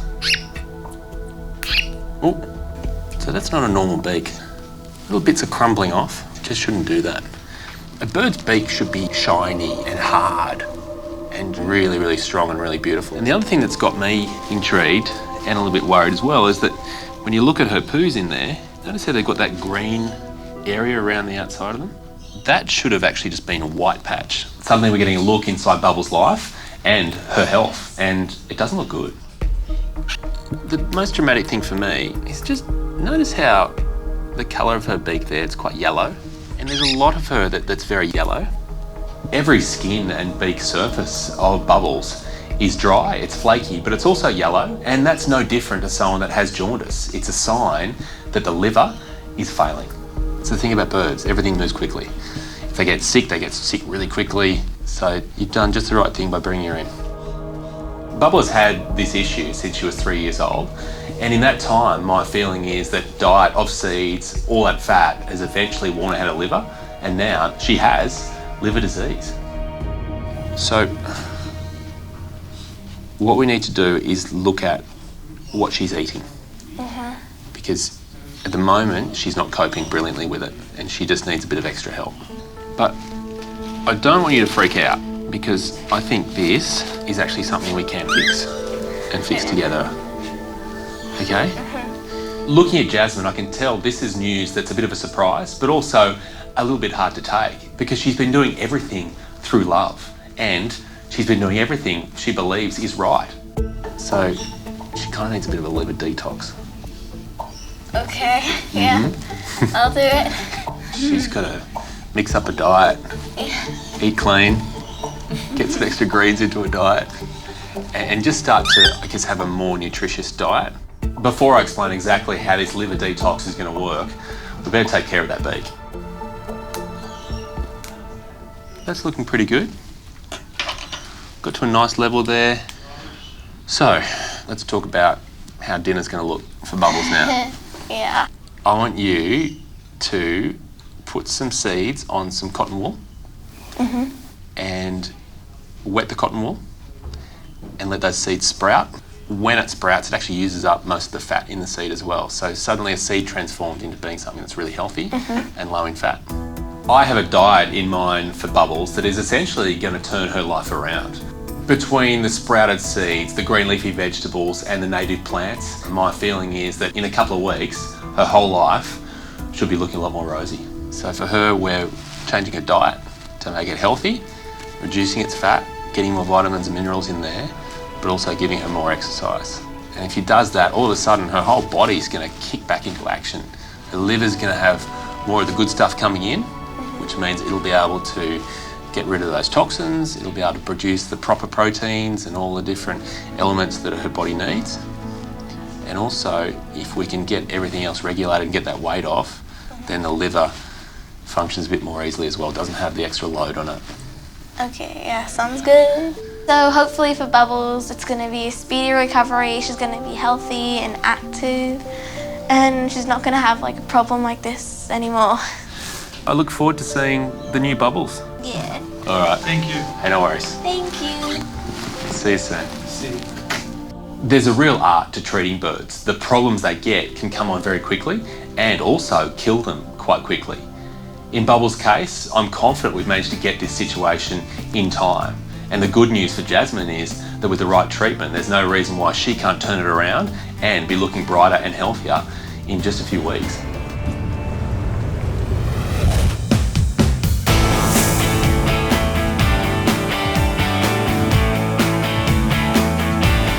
How are you going to know which part of the neck you're grabbing? See how swollen her head is with those big muscles in the back of her head? I should be able to see that outline. Go for it. She's ready to strike at any second, mate. Tim and his team at the Australian Reptile Park have encountered a huge problem as they attempt to catch 6.5 metre long Atomic Betty. She's stubborn as, she's tucked up in that corner there and she's set where she is. Just wanted to move up a little bit. Get that head up. Get by here. We need to move her from this spot. So we gently poke and probe to get her to unwind and move to a higher spot in the enclosure. She could strike any second. She's not catchable from there, but if no way. She's just tucking herself under. We've got the face looking right at us. With Atomic Betty refusing to move, Tim decides on a change of strategy. We're going to do a crocodile catch. Absolutely. Yeah? What do you want to do? So I'm just going to gently, I don't want to throw it on her like you would with a croc, I just want to use this snake hook to get it up over the back of her head, and then we can sneak in there, she can't see us, and hopefully we can go for the grab. At the moment, she's just head on. Walk near her, right in the face. Come on, sweetheart. She's tucking into this corner bad, just watch she doesn't come through here. If I go in now and try and grab her by the head, she's going to pull me into that cave, she's going to have coils over me before the boys can get in and grab me. She's cranky, eh? Cranky. Just be ready for that door too, boys, if needed. She goes nuts. Okay, get ready. Whoa. Okay, well done. No way. But feisty Betty is determined to evade capture. Back up a little bit, boys. Whew. Let's break for 5, boys. We'll retreat. Yep, let her settle. She's not moving too much. Righto. Back up, boys. We'll let her settle proper. First time we've ever had to retreat. The blindfold has not worked. She's back in a corner and just sitting there in ambush position. We need to give her 5 minutes to settle again, and we need to settle. I'm trembling more than any time we've actually caught her.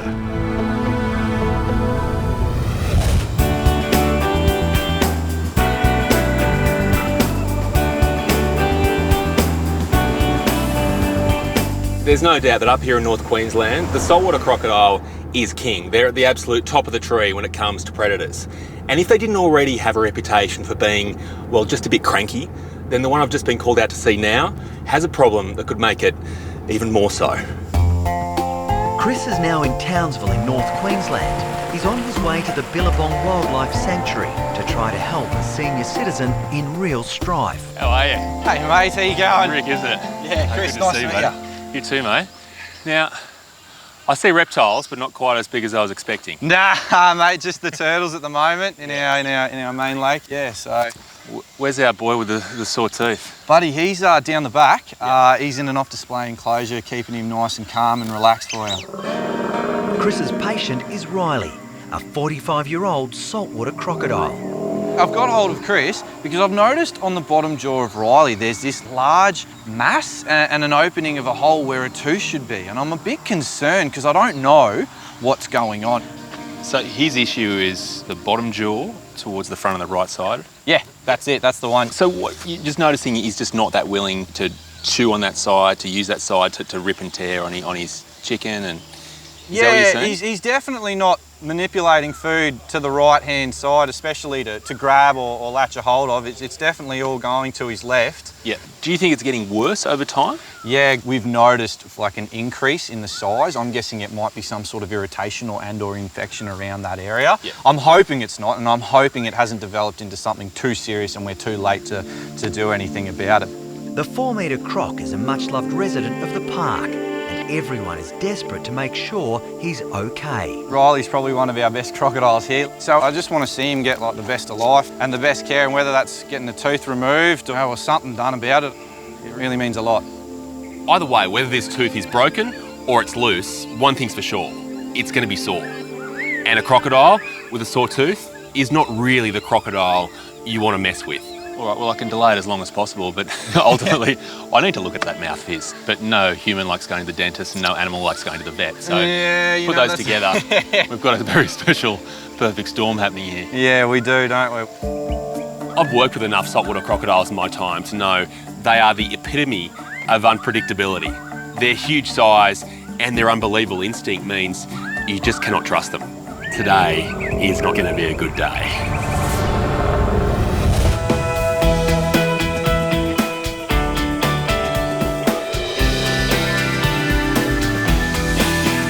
Righto, round 2, boys. After an unsuccessful first attempt, Tim and his team are trying once more to capture the Australian Reptile Park's longest creature. Want to go that way? Good spot right now. I've got her over a dozen times, but each time has been first go. In you go, snakes in place, ready, boys, bang. Jeez, we almost need a light, don't we? Yeah.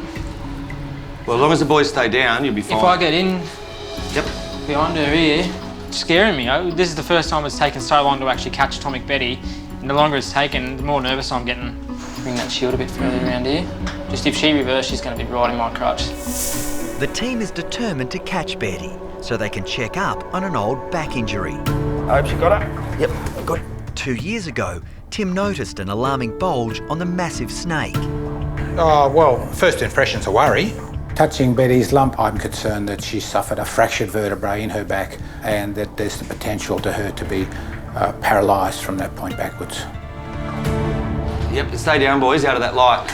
Everybody was hoping the injury would heal on its own. If they can capture Betty and transport her to the vet, they'll find out. Okay, 1, 2, 3. On, boys.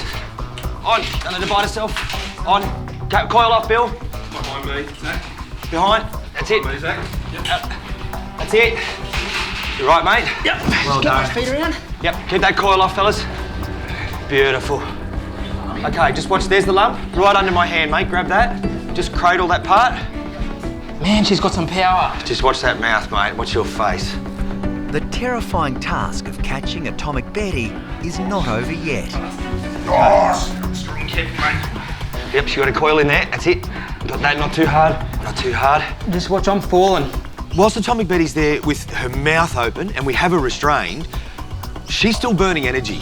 And that's okay at that time. We want her to wear out a little bit. It makes it safer for us. Okay, everyone, let's bring Bill back a little. That's it.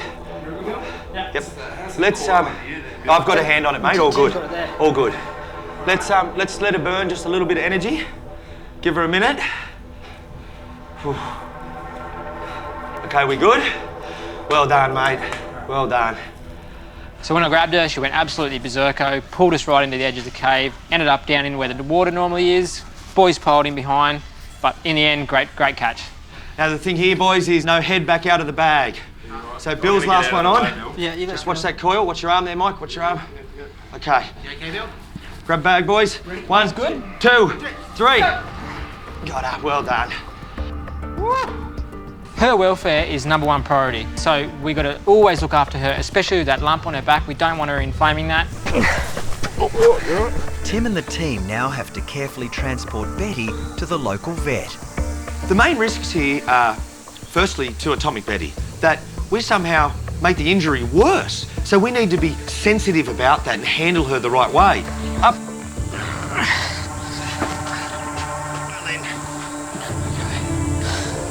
See you down there, boys.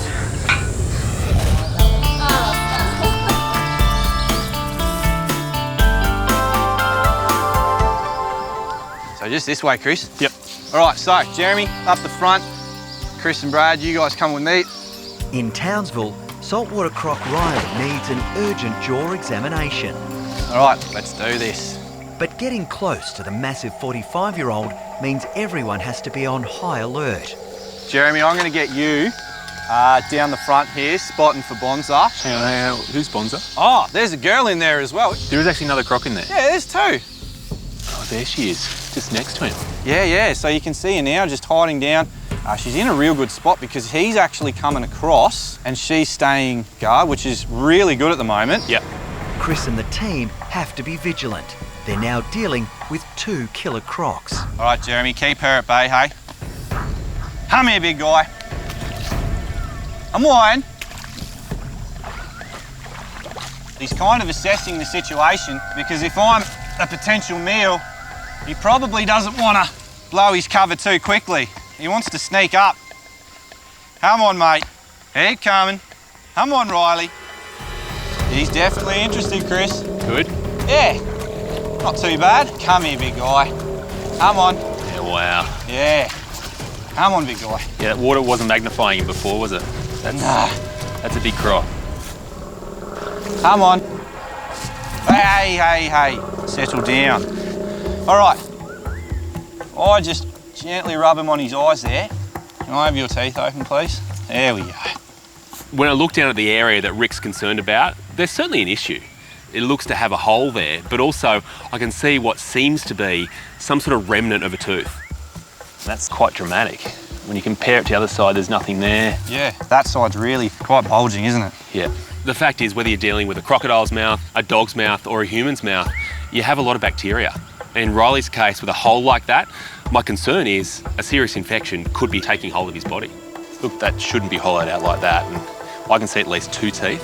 Yep. Possibly a third. When when really there should only be 1 there. There's no doubt that Riley's jaw requires urgent medical attention. But first, Chris needs to assemble a large specialist team and come up with a plan. All right, well, let's get back out. Okay, sure. Okay. See you soon, Riley. Catching a croc is never easy. One with a sore tooth is an even bigger challenge. And one that has a girlfriend in a pond just a few metres away? Yeah, this is going to be quite the show.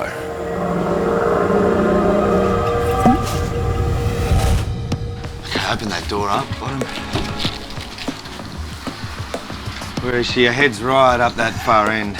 Tim and his team have arrived at Green Cross Vets for a progress report on Atomic Betty, a reticulated python with a serious back injury. Hello, Pete. Hey guys, how are you? Come in, yeah, go straight through and turn left when you get a chance. Atomic Betty had an injury 2 years ago now. We get to see whether that's healed and if she's back to normal or not. Put her down here, Pete. Yeah, anywhere you can find a spot, Tim. Good work. How's she doing? She seems great. The lump's still there, but it's been well over 1.5 years now. We're still feeding small food items. Yep. She been losing weight, Bill? Oh, slightly, not much. Has she? Okay, well, we can only take an X-ray and have a look at what we've got now. Dr. Peter Nosworthy made the original diagnosis on Atomic Betty's lump. It became apparent that she had a defect, if you like. You could see and feel something on her back. We took some X-rays. She'd suffered a crack into her vertebrae. Watch your face, buddy, when she comes out. Getting Atomic Betty into an X-ray room not designed for a 6.5 metre long python is the first obstacle. There it is, Pete. Whew. Okay, Zach, can you take the injury and just cradle it? Okay. Right, mate. That's it. I'll go in. I'm heading in.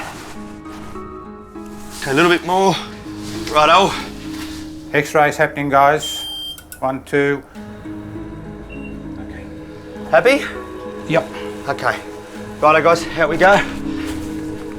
Well, now's the moment of truth. Hopefully, it's heading in the right direction. Okay.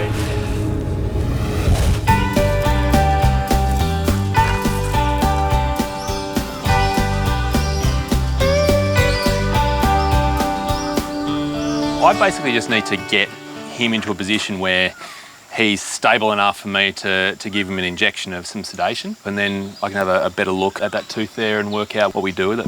At the Billabong Wildlife Sanctuary in Townsville, Chris has assembled a specialist team to try to help him capture Riley. The 4-metre saltwater crocodile has a serious problem with his jaw. No, I don't really know whether we're looking at a bone infection, whether we're looking at simply a loose tooth, whether we've got multiple teeth trying to come through the one socket. So it is all a bit of a mystery, but hopefully as a team we can solve the mystery and get this all fixed up. All right. Good. Let's do it. Thanks for your help, guys. It's important to have a real strategy here, because unless every single person is on the same page, then today could absolutely descend into chaos. All right, let's do this. All right. Easy going, Brad. Easy going. The danger today is really on two fronts. Certainly there's a danger for all of us going in there with Riley, but also Riley is at risk of something called capture syndrome. That's good, mate. All right, rope on. All right, boys, not too much tension. Whee! Crocodiles, once they're stressed, build up a lot of lactic acid. That lactic acid can make their body just too acidic, and ultimately it can shut down all their organs and kill them. He's a big guy. Whoa! He's a big guy. It's good, Rick. All right, guys, rope 2 on. Oh, bit of a shake. Down the line. The team has finally managed to get the ropes on. Hang on. But the risk now is that the monster croc goes into a death roll in an attempt to escape. All right, let's go for a roll. Hang on him, guys, hang on him. Hang on. He's going to do it again. If Riley rolls too many times, then the ropes are just going to get tangled around his face and potentially around his throat. He's a big guy. If that happens, today's relatively simple procedure, it could be fatal.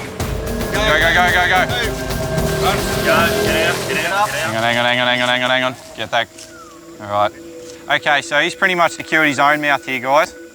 So, start off with tout on. All right, everyone get to your jumping positions. 1, 2, 3. Go. Hold him, lads. Westy, come in with the tape, mate. You guys good down there? Yep. Very good. Keep going, mate. Keep going.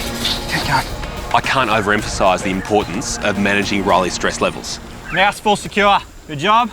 Numerous saltwater crocodiles have died in this very situation, simply through building up too much lactic acid, which ultimately becomes toxic to their bodies. It's important that I now get some sedation into Riley. Okay, going in. I'm giving Riley a full 2.5 syringes worth of a drug called midazolam. The whole idea with that is to relax his muscles and hopefully relax his mind. Okay, they're in. The sedation should start taking effect fairly quickly. Wait, hold on to him. But it seems the monster 4-metre croc isn't going down without a fight. He's up, Tiger. It takes 10 minutes before Riley shows signs of relaxing. That breathing's been pretty stable, hasn't it? Yeah, you can definitely hear like it's almost like a snore. Yeah. It's not these very muscular, tense breaths. The team can now move him to a croc board, but they have to be incredibly careful. All right, guys, you ready? Yeah. Okay. 1, 2, 3, go! Even though Riley is sedated, it's important to remember he's not anaesthetised. He's actually still conscious and still capable of an explosive outburst at any time. Go! Easy does it, guys. We're edging Riley forward up onto the croc board. From there, he's going to be roped down, and then I have to get to work.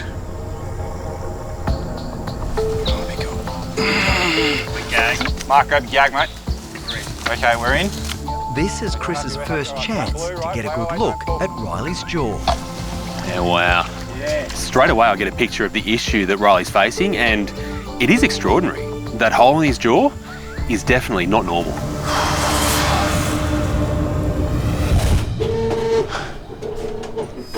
It's very obvious, isn't it? On the Central Coast, it's time to check out the x-rays of Atomic Betty's spinal injury. I guess on this side, we've got good bridging happening. Yes, it's solid mass. Solid mass, so that's that calcification, it's there. Yes. I see the image and it was confronting. You know, there's a mass of bone there, but I could see that the bone had started to fuse and I'm hanging on Pete's every word. I mean that's quite a strong bridge. You know, this sort of new bone formation calcification is often more solid than what was there previously. And that's why we've got the lump at the top, because that's where the bone's calcified. Yeah. Okay. Yep.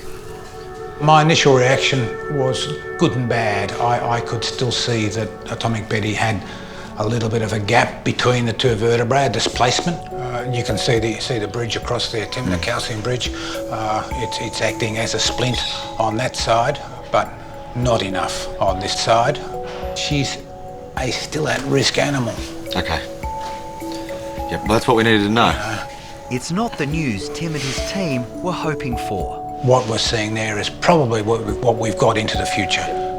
Pete's a straight shooter. He qualifies that we've got a nice bridge of bone across the top. Now that's fused, that's new bone. Underneath, not so much, but it's heading in the right direction. She's not in pain?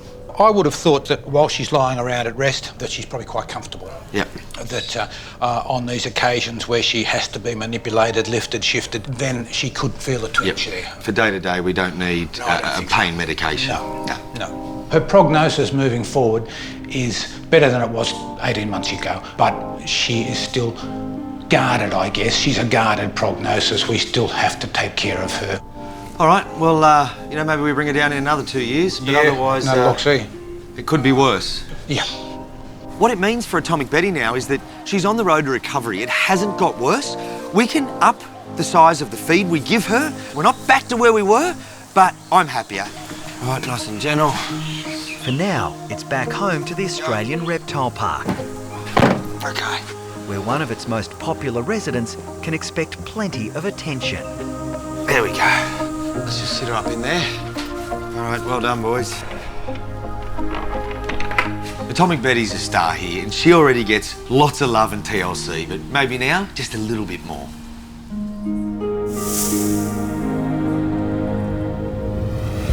Okay, I'm going to try for some local here. All right, so I'm happy with that in there. We've basically filled up that pit there. Yep. And all around the surrounding structures. So now I'm going to get in there and actually start exploring. At the Billabong Wildlife Sanctuary in Townsville, the treatment on saltwater croc Riley's jaw is about to begin. Everywhere I look inside this hole, I'm seeing fragments of teeth. Some are in their upright position, some are lying down, and some are pushing straight into the gum. By the looks of it, what's happened here is he's had one tooth in a normal position, and instead of it being reabsorbed, it looks like another one's actually coming underneath it. And because it hasn't been reabsorbed, it's tried to find its own space and pushed into the side. Then another one looks like it's coming as well. So we've got multiple teeth all trying to go through the one socket. Yep. Because crocodiles can replace each and every one of their teeth up to 50 times during their life, what's happened here is that Riley's tried to replace a tooth that just hasn't fallen out yet. He hasn't just done it once, he's done it multiple times. I'm just going to go digging here. This has now become serious crocodile dental excavation. I'm using my tools to dig in around the base of these teeth and hopefully remove all the fragments. While Chris gets to work, the team is closely monitoring the 45-year-old croc. Big breath, buddy. And that was what, 1 breath in 30 seconds? Okay. Oh, there it is.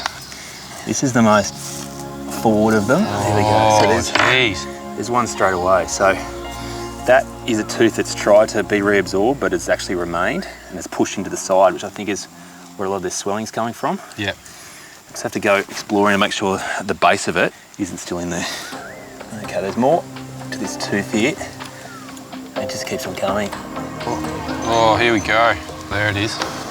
Jeez. So we've got a lot of tooth fragments in there. Ooh, that's another big one. Okay. I'm shocked. I can't believe this. In over 5 years of working with crocodiles, I've never seen anything as bizarre as this. How many has he got? It's just a matter of working out what's meant to be in here and what's not. That's not. And neither is this. And neither are these. Chris has now removed 3 massive teeth and multiple fragments, but it's not over yet. It just keeps on coming. Oh, jeez. Just when this team thought they'd seen it all, here comes another one. I don't think we're done.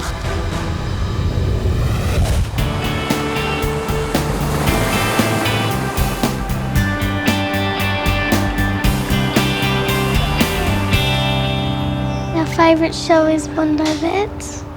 My favourite episode was the one with the echidna. What was your favourite one? At Sash, 2 special little arrivals are in the waiting room. We're at Sash, Ruby. Sisters Emily and Ruby are Lisa's biggest fans and have convinced Mum and Dad to bring them in to meet their idol. When reception told me that these 2 gorgeous girls have popped in for a visit, the least I could do is come out and say hi. Hello. Hello. How are you? Good. What are your names? Mine is Emily and this is my sister Ruby and that's our baby sister Oh, Charles. wow. Where have you come from? Melbourne. From Melbourne all the way up to Sydney.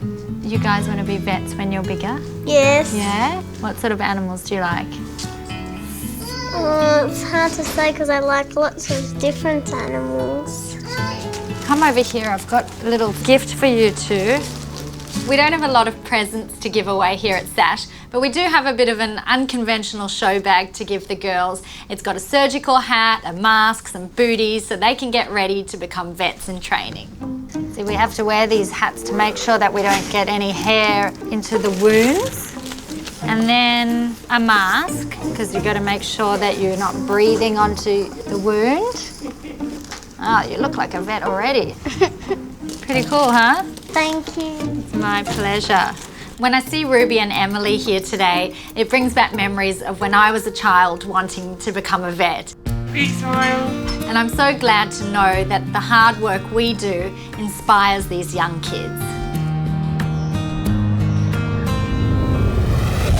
It's just a matter of working out what's meant to be in here and what's not. All right, let's go digging again. At the Billabong Sanctuary in Townsville, Chris is continuing to remove teeth from Riley's badly swollen jaw. I think it's probably safe to say this tooth here is the most recent one to try to get through, but I just want to see how loose it is. He's already removed a staggering 3 teeth from the hole in Riley's mouth, and he's hoping this should be the last of the problem teeth. No, it's coming out as well. This is too loose. While crocodiles produce teeth throughout their entire life, each and every tooth that comes through the same socket is a little bit bigger than the last. If this tooth is the most recent tooth, like I suspect, then chances are it's going to be the hardest to remove. Oh. You've got to be joking. Sorry, Riley. Oh, jeez. There you go, mate, that's yours. Oh. It gives you an idea about the resilience of crocodiles, doesn't it? That he's been tolerating that and ultimately fighting the infection. Well, thankfully, there's no more. Oh, lucky that. Tooth fairy be broke. All right, let's give everything a clean up. When you line up all those fragments and see what has come out of that small hole, it is unbelievable. What Riley has been living with is beyond our comprehension, but just shows you the resilience and the power of these crocodiles. Okay, just brace yourselves, guys. An antibiotic injection completes Riley's treatment. Okay, well, I'm clear. You would think that now the dental issue's been taken care of, our work here is done. But oh no, we still have to release Riley. Hang on. All right, you ready? There we go. So just stay where you are, Mark. Just keep pulling, guys. Okay, rightio. All straps are off. All right. One by one, these ropes are released, and it's time for Riley to rejoin his girlfriend. Go. 1, 2, 3. Back legs are cleared. Yep. Off. You and Brad. All right, good. All right, guys. Hang tight. All right, we're going to do this. All you guys at the left hand, get up, back up to that gate. Ropes free, Mark out. Wait, come big guy. Come on. As Riley's released, he's a little ginger, but sure enough, one leg follows the other. Moving all right, mate. Yeah, he's looking good. Yeah. Riley's always had a smile that only his girlfriend could love, but now we've removed these teeth. He's going to have a little gap in there for a few months, but overall, for Riley, this is an amazing result.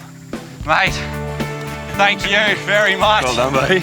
Oh, I couldn't have done it without you and my team. Mate, what a great team. Yeah. Good work, guys.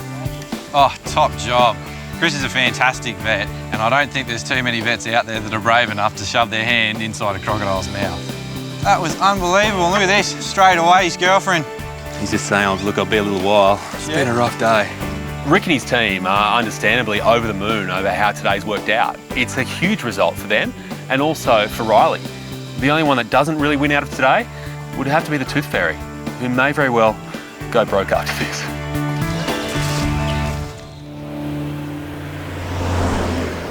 Over the years, I've seen plenty of animals that have been unlucky enough to be bitten by snakes, but I've never seen a snake bite victim that's been the snake itself. So right now, I'm on my way to the Australian Reptile Park to see if I can help it.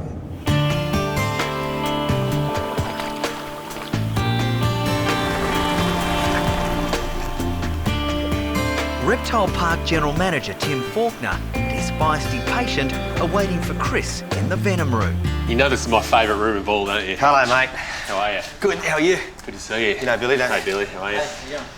Good, mate. Now, where is this snake and what is he thinking? Well, we don't know what he was thinking at the time. What species do you think he is? He's not a king brown, is he? You got it. The biggest of the big and the meanest of the mean. And he's bitten himself. Really? Yeah, in a food rage. Just being fed, went to grab the rat, missed it, turned, boom, latched onto himself and chewed and chewed. Wow. Yeah, his name, Hank the Tank. Hank the Tank. The names the guys give the animals here often have a meaning behind them. And when they call this snake Hank the Tank, you know that he's going to be a big boy. Here he is. It's an honest 3-metre king brown. I think it's important here to have a clear delineation of roles. I mean, you've called me in as the vet, not as the snake handler. Yeah. So it's time we pull back and... You're in, sir. Someone else step up. Working with anyone in this room, it's deadly. These are the world's most venomous snakes. One slip can be fatal. So we've actually got to get back now. Back here. Right back.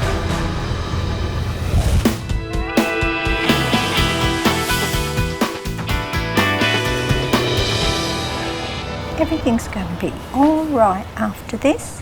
We're going to get you better. Good girl. Good girl, Mamie.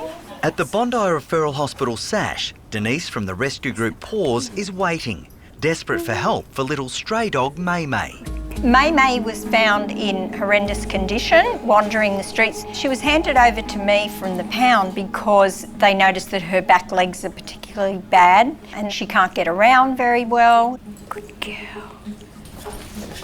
Hi, Denise. Hi, Andrew. How you going? Good. How are you? Again. I'm all right. Who's this? This is May May. Hi, May May. How are you, sweet pea? You're a bit nervous, ain't you? Hey, come on. We'll go and see what we can see. Come on. Let's go. Show Andrew those legs. I might get you. Just once you walk ahead of me a little bit. Okay, and you can I'll have a look at her on the way down. Keep going, sweet pea. Wow.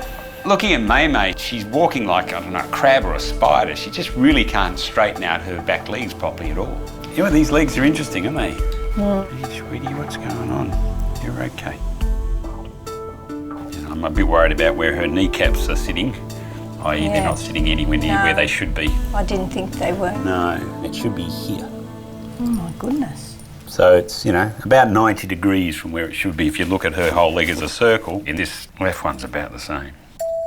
I knew just by looking at her walk that there was something serious going on.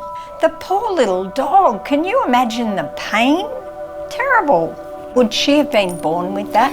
Yes, it would have been not as bad, and it's just got worse and worse and worse and worse. But there's a genetic component to these things for sure. It's not like a trauma or anything like that. Poor little May May, the least we can do is try and get these legs sorted out because she'll never really be able to do very much with them the way they are. Good girl. Oh, dearie me.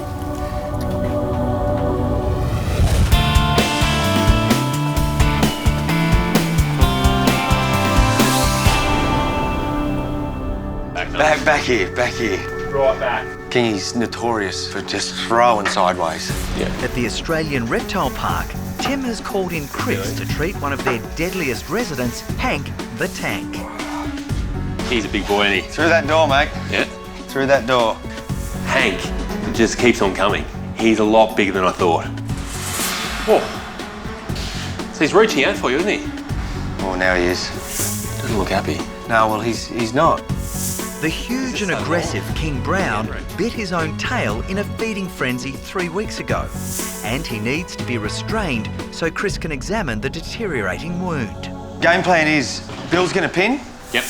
We'll go 1-2 on the body. Yep. Just don't go too close because he'll whip around this way quick as lightning. Chris. Oh. Yep.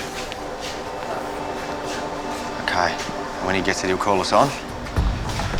Yep. Okay, on mate, on that tail. That's it.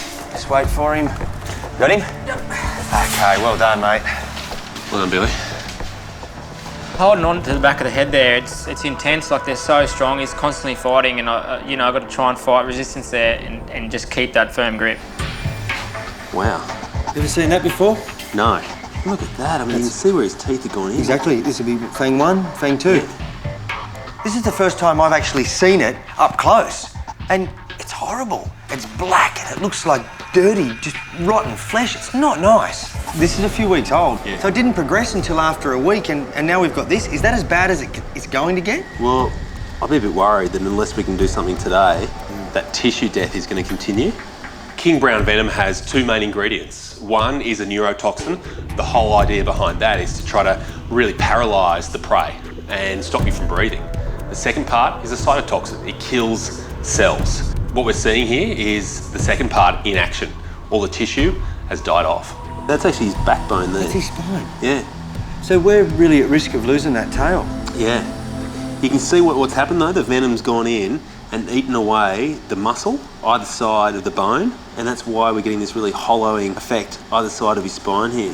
How's your hand, mate? My hand is cramping big time. Okay. My main worry is that Bill's fingers go to sleep, the snake jerks like he has been, and he pops out of his hand. Are you guys right if I start on this? Yeah. How long have you got on that hand? We've got as long as we need, but let's hurry. Yep, go. But as Chris begins treatment, Hank is not impressed. Is that him twitching? Okay. Keys just give big body lunges. That's why there's 3 of us on him. Yeah. Oh, and again. Oh, look at that piece of meat.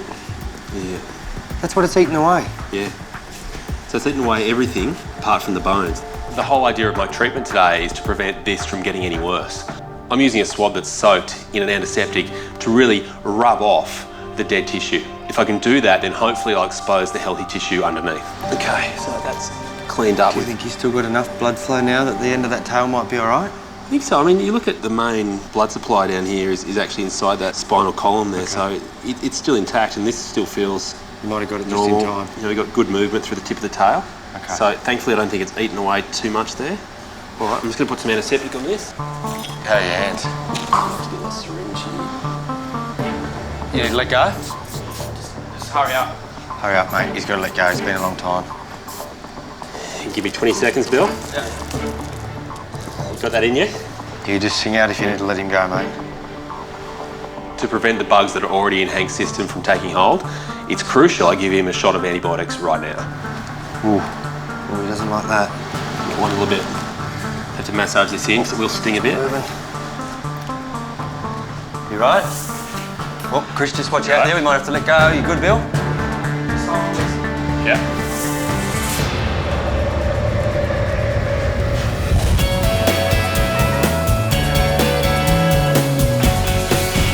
Hello, baby. She's very good. You're a bit nervous, but for a stray, you're all right. At Sash, Andrew is examining little rescue dog May May and her deformed back legs. Hey, May, you worth it? My word. Yes, you are. Yeah. Absolutely worth You've got it. Denise wrapped around your finger She has. already. Major knee problems mean the poor 3-year-old stray struggles to walk. She's got what we call medial patellar luxation. So basically her kneecaps are sitting all the way in here rather than in the groove they're meant to sit in. And there are 4 grades and she's number 4. Number 4, both sides. What we need to do to get her the best quality of life and the longest life is to get those kneecaps back in the right spot. And that sounds really simple, but it's actually going to be a really complex surgery. I think her life will be shortened without it. She'll end up, essentially crippled because she won't be able to walk around. And I think by fixing her legs, it'll also give her a bit more confidence. The next step for Andrew is to take x-rays so he can establish how complex May May's surgery will be. You've got to do a lot with any sort of kneecap surgery, but one like this, it's sort of on steroids how much we've got to do. All right, we'll come on through and we'll get her into a bed. Okay. May's pretty young, and we could leave them as they are, but it's really going to shorten her life. You know, very soon she's going to get really sore and arthritic, and we'll get to a point where she can't use her legs at all. Bye-bye, May. Bye-bye. Everything will be okay. They'll look after you. Yeah.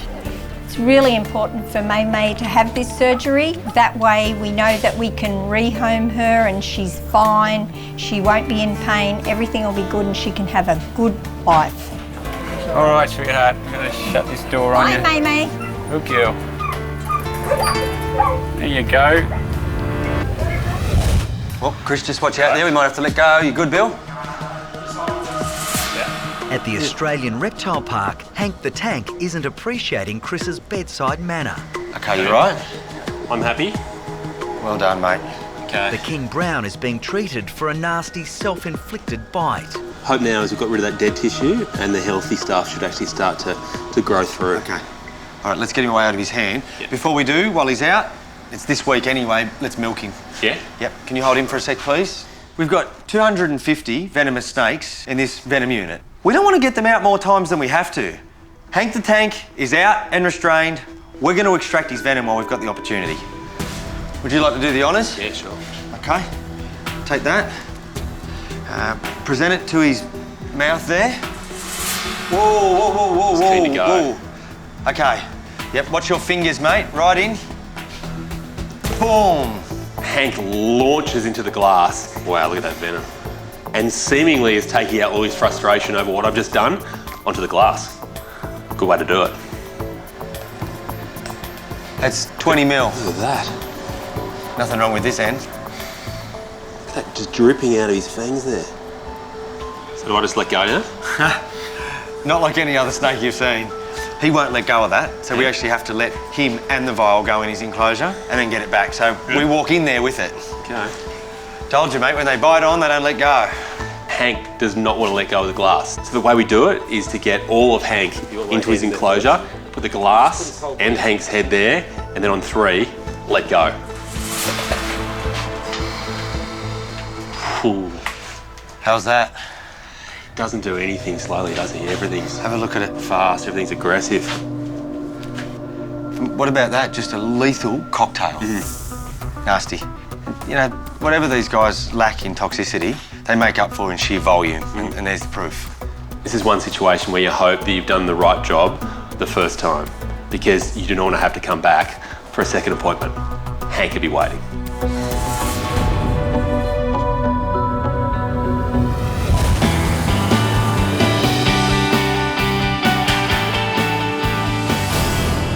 Right, where's May? Ah, here you go, little one. Hi. Hi. Come on. Oh, you want to jump out of there? I don't think that'll do you any good. At SASH, Andrew is about to take x-rays of May's hind legs to establish just how severely her kneecaps are deformed. Good girl. You all right? That's a very big catheter for a little dog. Come on. The 3-year-old rescue pup can barely walk and needs major surgery. There you are. May's kneecaps in both of her legs are dislocated. And that's not even like dislocating as in I can get them back in. They just will not go back to where they should be. No, okay. It's all right. She says, what's this? I feel very strange. That's it. May needs to be anaesthetised for the x-rays, which will also give Andrew the chance to further examine the position of her kneecaps. Even now when she's asleep, I can't get the kneecap into the right spot. I can get it close, and I'm sort of happy about that, but I can't get it in the right spot. What the x-rays are going to tell me is how bad her deformity is.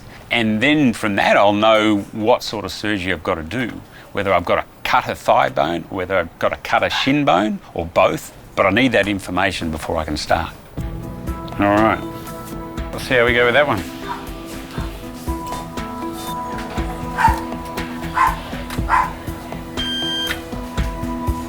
All right, we'll just get us a couple of different views. So that's the kneecap there. and it should be sitting here. So it's a long way away. I guess the first thing that I'm looking at, thankfully, is that her femur or thigh bone is not really curved. If that was the case, we were going to have to do really major bone surgery to get this sorted out. But I think we've avoided that fate for her. It also does mean I might be able to do both of these knees at the one time.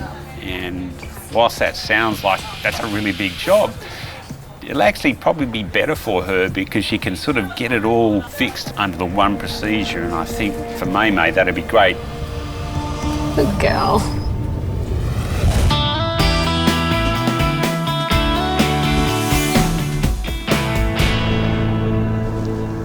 As a vet, I've got to say, trimming an animal's toenails is normally one of the easiest procedures you can do. But from all reports, the animals I'm about to see are making it nearly impossible for anyone that dares to try. But hopefully today, I can change all of that. Chris is now in Woongarra on the New South Wales Central Coast to meet up with a couple who are desperate for his help. Hello, how are you going? Good, thanks. How are you? Very well, I'm Chris. I'm Ange. Hey, Ange. I'm Katrina. Hey, Katrina. And this is George and Brax. Now, they look like it, but they're not the pigs I was here for. No, they sound like it too. Yeah. Hello, guys. Now, where are my patients? In their bedroom. This is their bedroom. Chris's patients are mini pigs Opie and Mammy, who weigh in at a massive 300 kilos each. Wow. They're the biggest pigs I've ever seen in my Yeah, life. they're pretty big, yeah. They're our babies. Yeah. As my eyes adjust to the darkness in this bedroom, I can't really believe what I'm seeing. They are extraordinary. They started off quite small and then we were told, you know, sort of don't feed her as much, and then we stopped feeding her as much, and then we were told, well, you can't really not feed them because they're pigs and they're not supposed to be small, and this is the result. But it's not just the pigs' waistlines that have been growing. Hey, yep, hi. There he goes. See, his toenails are quite long. Yeah, they are. Yeah. Okay, and that's the first good chance I've had to look at those feet, and they're dramatic. Ange and Katrina are now seriously worried about the health impact the overgrown nails are having. With their toenails being so long, they don't seem to stay up as long as what they normally would. They get up to feed, and other than that, they just sleep because they just can't walk on their feet any longer.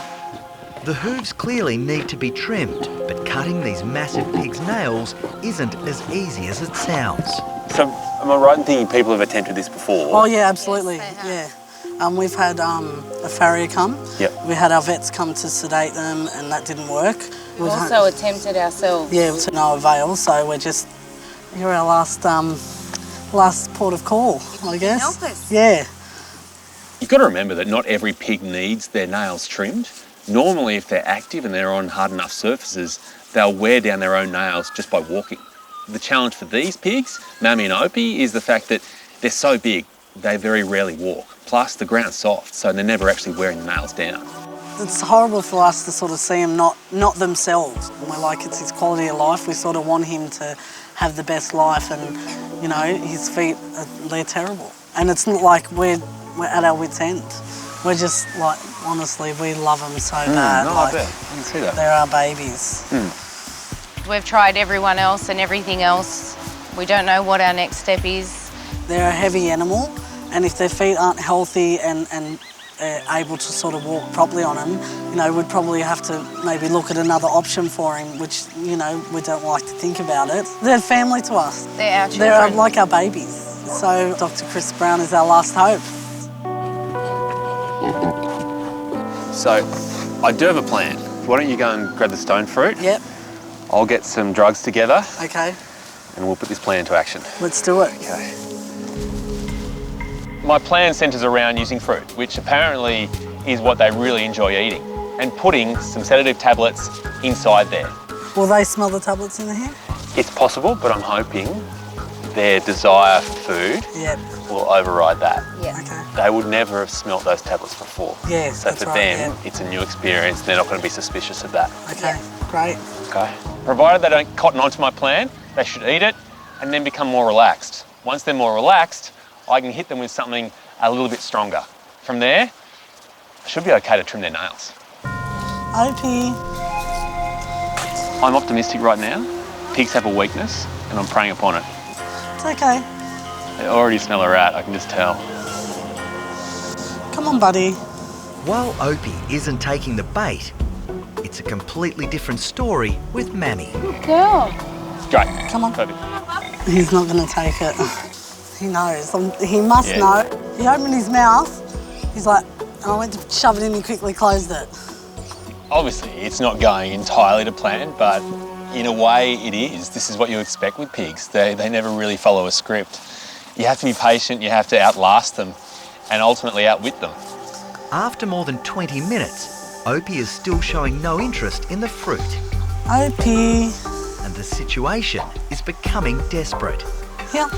Stop there. Stop there. Stop there. Here, come on. I'm very well aware of the fact that the stakes right now are extremely high.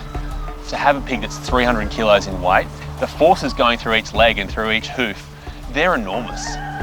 If those hooves are overgrown, then simply they can't walk, and a pig that can't walk can't survive.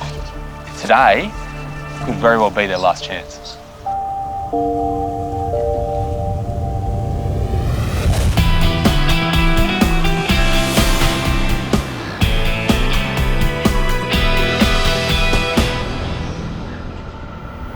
Good girl. At SASH, Dr. Andrew Marchevsky is about to begin surgery to fix little Maymay's badly deformed kneecaps. So we're going to do a surgery that's going to get those kneecaps running in the right spot.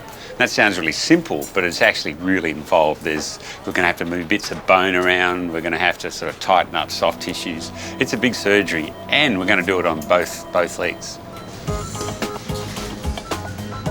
Righto. Maymay's big moment. All right. We good up there? Yeah. Okay. Let's go. The 3-year-old stray was found in horrendous condition and struggling to walk. So it's hoped this procedure will give Maymay a new lease on life. So we can see this is the groove and where the kneecap should be sitting. So it's actually sitting, good 45 degrees around. So we're going to have to cut that off and move it so that it's right in line again. That's really the key to the success of this surgery. All right. So now what I'm going to do is we're just going to cut a wedge of bone out of this groove, and then we'll cut out a little bit more bone, and that'll just get that wedge to sit down a little bit further and actually create a groove with some edges on it that'll help trap the kneecap in the right spot. Righto. Now Andrew needs to reposition the supporting bone and tissue that will help keep the kneecap in place. The tissues on the inside of this leg are just so tight. Even once I move this bone around, it won't go anywhere. So I've got to loosen everything up on this inside part of the knee. Yay! That's the closest her kneecap's been to the right spot in 3 years. Let's get this bit of bone moved around and see what we can do then.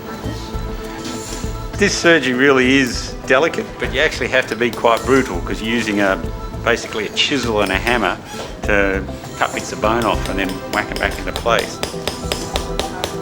Okay.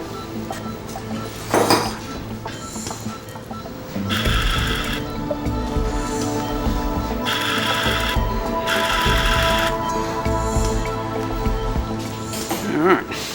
So what we've done is we've cut this bit of bone off, moved it about 8 millimetres, and then to reattach it I put a couple of pins through that bone back into the bed of bone that we've left behind. So we're actually up to a point where we'll start doing some tacking sutures, and that's the final part of keeping it in the right spot.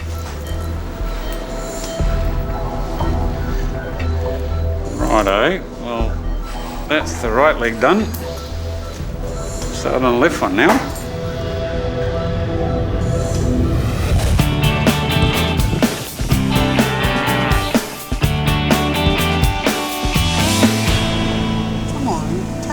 Come on. So suspicious, isn't he? It's okay. Ope, stop there. In Woongarra, Chris is trying to help desperate owners Ange and Katrina feed their much-loved pig Opie a sedative-laced stone fruit. Won't even open his mouth. Their other pig Mammy has already taken the bait, and the race is now on to sedate Opie, so both pigs can get their overgrown hooves trimmed. I don't think he realises that we're trying to help him, but it's imperative that we get his feet done today. We just want him to be able to walk freely, happy and comfortable.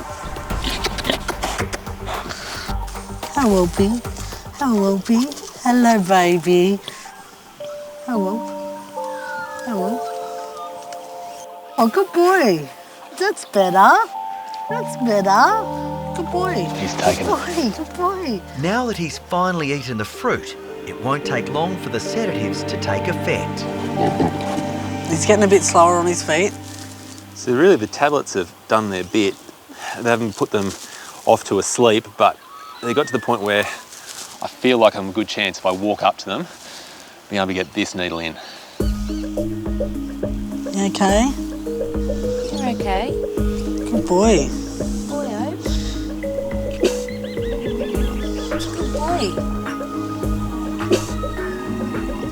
Good boy. Good boy. Good boy. Good boy. Good boy. It's okay. Hey, it's okay. It's okay. Yeah, mate, it's all right.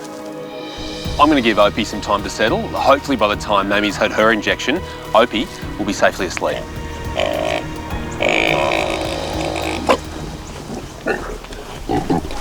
Unbelievable.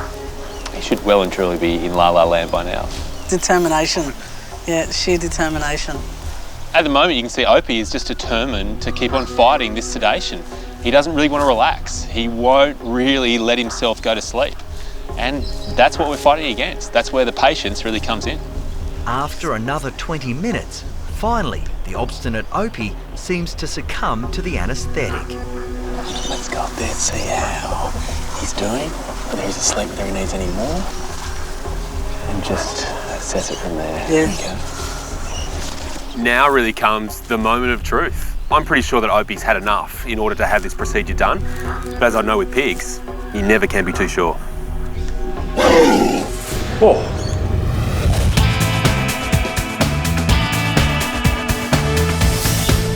Righto, well, that's the right leg done. Start on the left one now. At SASH, Dr. Andrew Marchevsky is performing delicate kneecap surgery on little rescue pup Maymay's back legs. You can sort of see now the difference between the right and left leg. Here's this bony prominence on the one we haven't done, and it's sitting off to the side of the leg. And there's the bony prominence on the leg that we have done, and it's sitting right down the middle of the leg. All right, well, we'll do a mirror image repeat.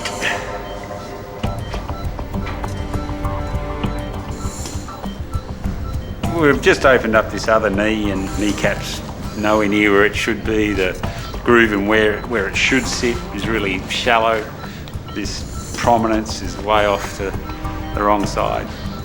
Nice segment. Yeah, nice piece. Yeah. So part of what we're going to do is actually take this bony prominence and cut it off, and then move it all the way over here, and then pin it back on, and that'll go a long way to fixing this problem.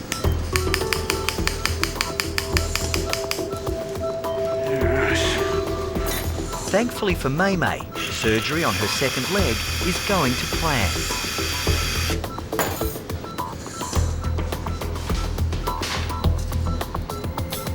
Righto, this is the second side done. With both legs complete, Andrew needs to take x-rays to confirm everything is now in the correct position. Everything we've done today is to realign that whole quadriceps mechanism. They're the big powerful muscles at the front of your leg. To realign those so they actually are at the front of a leg so the kneecap can run in the same spot. But now there's even more force on that kneecap because it's not used to being there. And if we haven't got everything just right, that kneecap will flick back over to the wrong side again. That's the left one. We're going to have resistance. These look good. I mean, those pins there nowhere near the joint, that's good. It looks like there's a little bit of a gap there, but I think that's just because we've had to move it so far. That was a big move. Yeah, kneecap looks like it's sitting in the right spot, thankfully. It's the aim. So I'm happy. And what's the other one look like? there, same deal, a little bit of gap, and technically we've done exactly the same thing. It's a good result. The surgeries on both the legs have gone well. They were essentially mirror images of each other, and the post-op x-rays look like we've got everything in the right position. So I'm very happy with that. Good little girl. She's not going to know what to do with these legs. They've never been straight.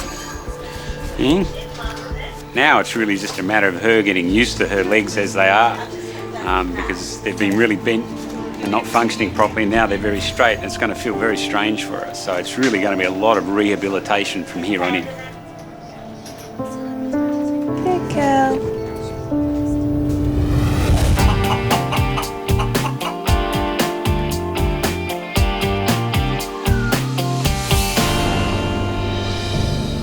Let's try for a trim. Okay, yep. In Woongarra, despite his protests, it looks like Opie is sedated enough for Chris to start trimming the pig's alarmingly overgrown hooves. He could very easily jump up here. As I move into position, he still seems like he's aware that I'm there. But the question is, will he jump once I clip those claws?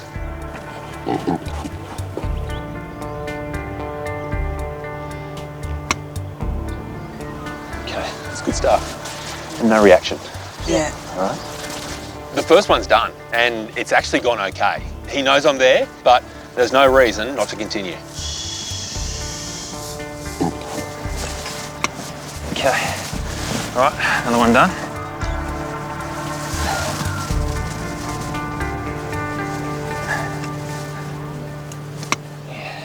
So I'm pretty happy with the length of these main hooves here. So we'll work on these dew claws, just shorten those up. But we're going well. Okay.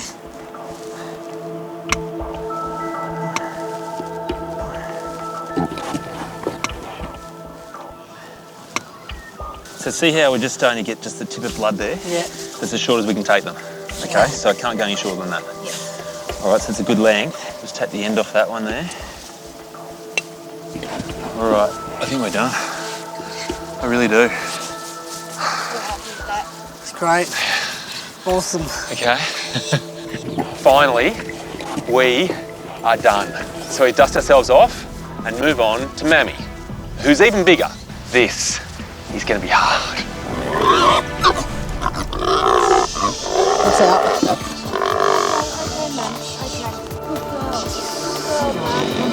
This doesn't hurt, girl. There's no nerves where we're cutting here. Come on, girl. Come on, man.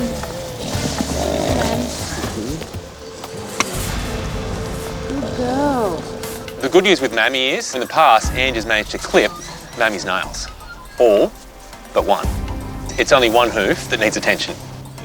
Yeah, the reason she's sore is she's got uneven wear on that foot. Yeah. Because there's a little bit of skin that's grown out on the base of that toe there. And so she's having to take the weight on her foot unevenly, just putting, you know, at least 300 kilos each and every time she walks through one foot and through one toe. We can trim the skin back, and that's going to be the best thing. Come on, Anne. Come on, girl. Come on. Okay, we're done. They've both now had a really decent nail trim of all the nails that were too long. Yeah. Which means that their hooves are now going to be able to spread normally when they hit the ground, cushion their weight, and it'll mean they can walk more. Yeah. And what these guys need to do is walk more. Yeah. It's a great result for both Mammy and Opie, who hopefully will go on to lead happy, pain-free lives. I can sense the relief just wash over Ange and Katrina. Look, here she goes. That's brilliant. See, she's walking already. The hooves are trimmed. The job is complete. And they can start to think about the rest of these pigs' lives. And suddenly the rest of those pigs' lives looks hopeful. Look at that beautiful little girl. I'm on top of the world, and I'm so pleased with the outcome. We're so grateful. Dr. Chris Brown is a legend. He's brilliant, absolutely brilliant. Thank you so much. We so really appreciate it, you know. She's our darling, you know. I've never been happier. Yeah. Covered in mud, standing in the rain. And hope now she can walk happily. Yeah, you bet. There's no reason why she can't. Legend, you are. No worries, guys. Pretty sure at the start of the day I said that trimming the nails of any animal is pretty much the easiest job a vet can do. What sort of idiot would even say that? Because today has been a marathon, but thankfully, a marathon with a happy finish.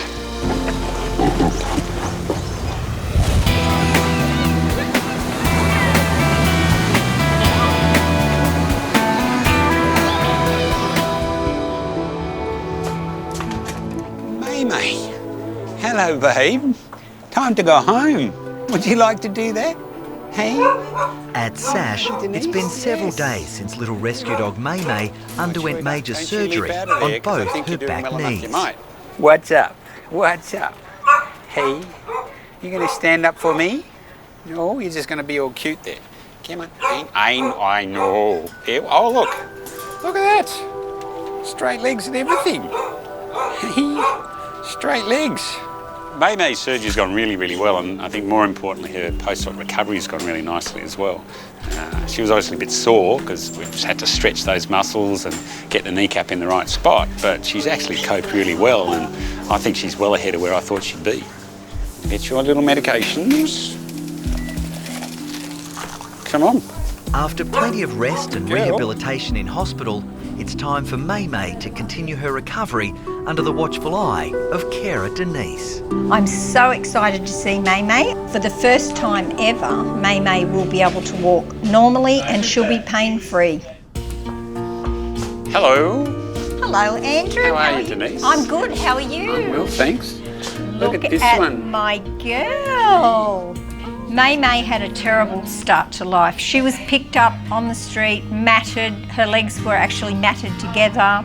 She was shaved off. We could not have rehomed her in the condition that she was in, and it's so nice to be able to help dogs like her. She's really good. Yes? Yeah. She's well ahead of where I thought she might be. She can stand up on those. She can walk a little way. And that's all I want her to do, is walk a little way. Yes. And I think with a bit of support, just until she's getting a bit more confidence. Can I see her walk, Andrew? How about we go outside, because I don't want her on this slippery stuff, Okay. all right? May's got a fair way to go with her recovery. I mean, we're only a little while down the track. She's doing really well, but there are still things that can go wrong if she's not treated correctly, if she's not kept confined. We could still have problems with this. So it's a little bit touch and go, but give her another few weeks and we'll be well on the way. This is exciting. Isn't it? Really is. Yeah. Hang on, just pop on the ground, and you pop on the ground and just sort of hold a back end for me and hold a lead for me, and then I will do this like that. All right, and then we can go here. Give her a bit more length. I'm just stopping it from falling over, but I'm taking no weight at all. That's fantastic, it's isn't great. it? I can see a huge difference in May. Before surgery, her legs were so bent. They were bent out, and now they're straight. She looks like a totally different dog. You're very lucky, eh? She is very You got lucky. Denise. And we got the master. I'll see you later. All right, Denise. Bye-bye. Bye. Say bye. See you, May. Off we go. Got to be a good girl though, no running around. Dr. Andrew said he'll be very cross.